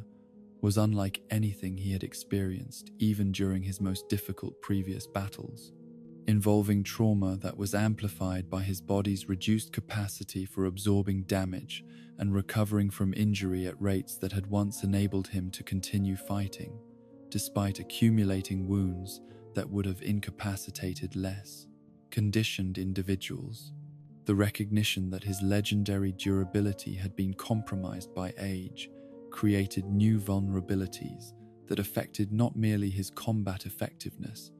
but his psychological confidence in his ability to fulfill his chosen mission. The systematic way in which the mutant leader exploited these vulnerabilities revealed tactical intelligence that exceeded what Batman had expected from an opponent whose background suggested reliance upon raw aggression rather than sophisticated analysis, demonstrating that the urban environment had produced forms of strategic thinking that were perfectly adapted to the specific requirements of survival in conditions where traditional rules of engagement had become meaningless. The absence of formal education was compensated for by practical knowledge that had been acquired through direct experience with life and death situations. The psychological warfare that accompanied their physical confrontation was designed to demonstrate not merely the mutant leader's superior capabilities, but also the obsolescence of the ideals and methods that Batman represented, creating arguments through violence that traditional heroism was inadequate for addressing the challenges facing contemporary urban society. The verbal assault that accompanied the physical beating incorporated insights into Batman's psychology that had been acquired through careful observation of his previous activities and public statements. The injuries that resulted from this devastating defeat included not merely the obvious physical trauma of broken bones and internal bleeding, but also damage to Batman's sense of identity and purpose that would require fundamental reconstruction of his understanding of what heroism meant in circumstances where his traditional approaches had proven inadequate. The recognition that he had been defeated not through superior technology or exotic powers, but through simple, physical, and tactical superiority, created forms of humiliation that exceeded any previous experience of failure or setback. While the aged Batman struggled to recover from his encounter with terrestrial evolution taken to its violent extreme, another form of supernatural confrontation was unfolding in the shadows between dimensions where beings who had transcended normal limitations of life and death pursued their own agendas without regard for the consequences that their actions might have for the mortal realm that they had left behind. The entity known as Spawn represented power that had been purchased through corruption of the soul, demonstrating what could happen when heroic intentions were filtered through supernatural systems that operated according to principles that bore no resemblance to terrestrial concepts of justice or moral reasoning. The being who had once been Al Simmons carried within his transformed consciousness the memories and motivations of a man who had dedicated his life to protecting his country and its interests through service in military organizations that required sacrifices and compromises that civilian society preferred not to acknowledge or understand. His transformation into something that existed at the intersection of heaven and hell had preserved his essential desire to protect innocent life while providing him with capabilities that exceeded anything available to purely human heroes. Yet these gifts had been granted by entities whose purposes remained fundamentally alien to human moral reasoning. The armor that encased Spawn's resurrected form was not merely protective equipment, but rather a living system that existed in symbiotic relationship with his enhanced consciousness, providing capabilities that included shape-shifting, energy projection, and manipulation of matter and energy, according to principles that combined advanced technology with supernatural forces in ways that defied conventional scientific analysis. The source of this power was rooted in realms where the normal rules governing cause and effect were suspended or inverted, creating abilities that could accomplish seemingly impossible results while carrying prices that were not immediately apparent to those who employed them. The psychological profile that emerged from Spawn's activities revealed a consciousness that had retained its essential humanity while being forced to operate within systems and according to limitations that were fundamentally inhuman in their implications and requirements, creating internal conflicts between his desire to do good and the reality that his very existence depended upon forces that viewed human welfare as secondary to cosmic purposes that mortal minds could not adequately comprehend. The preservation of his memories and personality had been accompanied by fundamental changes in his nature that made normal human relationships and conventional heroic activities increasingly difficult to maintain. The encounter between Spawn and Batman occurred during one of the Dark Knight's investigations into supernatural phenomena that had been affecting Gotham in ways that conventional criminal analysis could not adequately explain or address, bringing him into contact with forms of power and consciousness that operated according to principles completely outside his previous experience or understanding. The meeting between these two figures represented a collision between different approaches to heroism and different understandings of what prices might be acceptable to pay in service of protecting innocent life. The philosophical differences that emerged during their initial interactions reflected fundamental disagreements about the nature of justice and the methods that were appropriate for dealing with threats that transcended normal human limitations, creating tensions that could not be resolved through conventional diplomatic means or mutual recognition of shared goals. The gulf between Batman's careful adherence to moral principles and Spawn's willingness to employ any means necessary to achieve desired outcomes created possibilities for conflict that went beyond simple misunderstanding to encompass incompatible worldviews. The version of Batman who encountered Spawn was characterized by even greater psychological darkness and moral inflexibility than the figure who had battled the mutant leader, representing an interpretation of the Dark Knight's character that emphasized the potential for heroic dedication to transform into something approaching fanaticism when subjected to sufficient pressure and disappointment. This was Batman as judge and executioner, rather than protector and symbol. Someone whose commitment to justice had become perverted into something that bore disturbing resemblances to the evil he sought to eliminate. The confrontation that erupted between these two dark champions was conducted with levels of intensity and violence that exceeded anything that either had previously experienced in their respective careers, involving applications of power and skill that pushed both participants beyond their normal limitations, while also revealing the fundamental incompatibility of their approaches to heroism and justice. The battle became as much philosophical debate as physical conflict, with each participant attempting to demonstrate the superiority of their chosen methods through direct application against a worthy opponent. The supernatural abilities that Spawn employed during their confrontation included manipulation of shadows and darkness that transformed the urban environment into an extension of his will, creating tactical advantages that conventional preparation could not anticipate or counter, while also demonstrating the extent to which his connection to otherworldly forces had altered his understanding of what was possible within the constraints of physical reality. The casual way in which he violated what Batman believed to be fundamental laws of physics created new forms of psychological pressure that compounded the obvious disadvantages in raw power. The systematic dismantling of Batman's tactical advantages during their battle revealed the limitations of purely human capabilities when confronted with opponents whose power sources transcended normal understanding of cause and effect,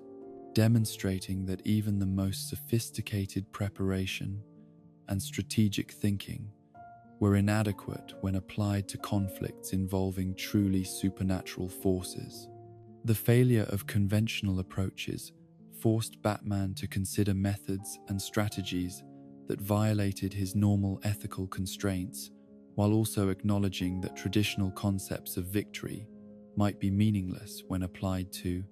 opponents who possessed literal immortality. The beating that Batman received at Spawn's hands was conducted with precision and restraint that demonstrated the Hellspawn's understanding of human physiology and his determination to inflict maximum psychological impact while avoiding immediate fatal damage that would end their confrontation before his philosophical points could be adequately demonstrated. The systematic application of force that exceeded human limitations while remaining within parameters that allowed for survival created new forms of pain and helplessness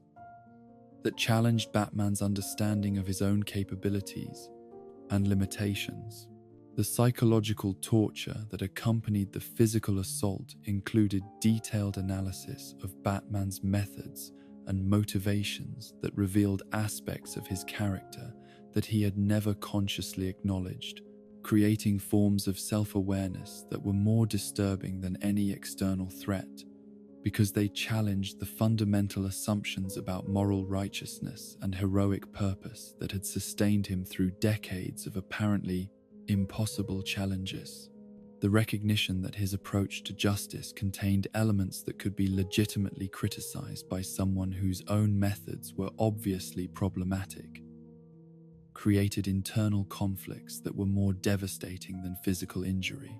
The recovery processes that followed both the mutant leader's brutal defeat of the aging Batman and Spawn's supernatural assault upon his darker incarnation required not merely physical healing, but fundamental reconstruction of identity and purpose that incorporated awareness of limitations and vulnerabilities that could no longer be ignored or overcome through superior preparation and determination. The scars that remained served as permanent reminders that even the most dedicated heroes possessed boundaries beyond which their effectiveness was compromised by factors that existed outside their control or influence. The broader implications of these encounters with opponents who represented different forms of evolution beyond conventional human limitations extended beyond immediate concerns of tactical effectiveness to encompass questions about the sustainability of traditional heroic ideals in environments where the challenges facing civilization had transcended the scope of what individual action could adequately address. The recognition that some problems required solutions that exceeded the capabilities of even the most exceptional individuals created new appreciation for the importance of cooperation, institutional reform, and social change that operated on scales larger than personal heroism. The lessons learned from confronting the physical reality of aging and the supernatural reality of power that came with unacceptable costs influenced Batman's understanding of what heroism meant and what prices he was willing to pay to maintain his mission, creating new frameworks for decision-making that incorporated awareness of mortality and limitation, while maintaining commitment to principles that transcended immediate tactical considerations. The wisdom that emerged from these painful experiences provided foundations for more mature approaches to heroism that acknowledged human frailty, while affirming the continued relevance of individual action directed toward purposes greater than personal survival or satisfaction. In the chronicle of heroic endurance tested by time and supernatural challenge, these encounters with the mutant leader and Spawn occupy unique positions as demonstrations of how even the most prepared and dedicated heroes must eventually confront the reality that their effectiveness possessed boundaries that could not be transcended through will alone, yet whose response to such limitations ultimately determined whether their legacy would be defined by failure and decline or transformation and deeper understanding of what it truly meant to serve something greater than oneself in a universe that remained fundamentally indifferent to individual suffering and sacrifice. In the endless tapestry of shadows and light that defines the eternal struggle between mortality and legend, we have witnessed how even the most indomitable spirit must dance with death to truly understand the nature of heroism and the price of protecting what we hold sacred. Each blade that pierced the darkness, each crushing blow that tested flesh and bone, each moment when oblivion whispered its seductive promises, serve not as endings but as revelations of the profound truth that courage is not the absence of fear, but the willingness to continue when every rational voice counsels surrender. Through cosmic gods and childhood friends turned enemies, through alien hunters and supernatural forces, through the corruption of trust and the weight of years, Batman's journey to the edge of existence has illuminated the paradox that defines all heroic endeavor, that symbols are immortal precisely because the flesh that carries them is not,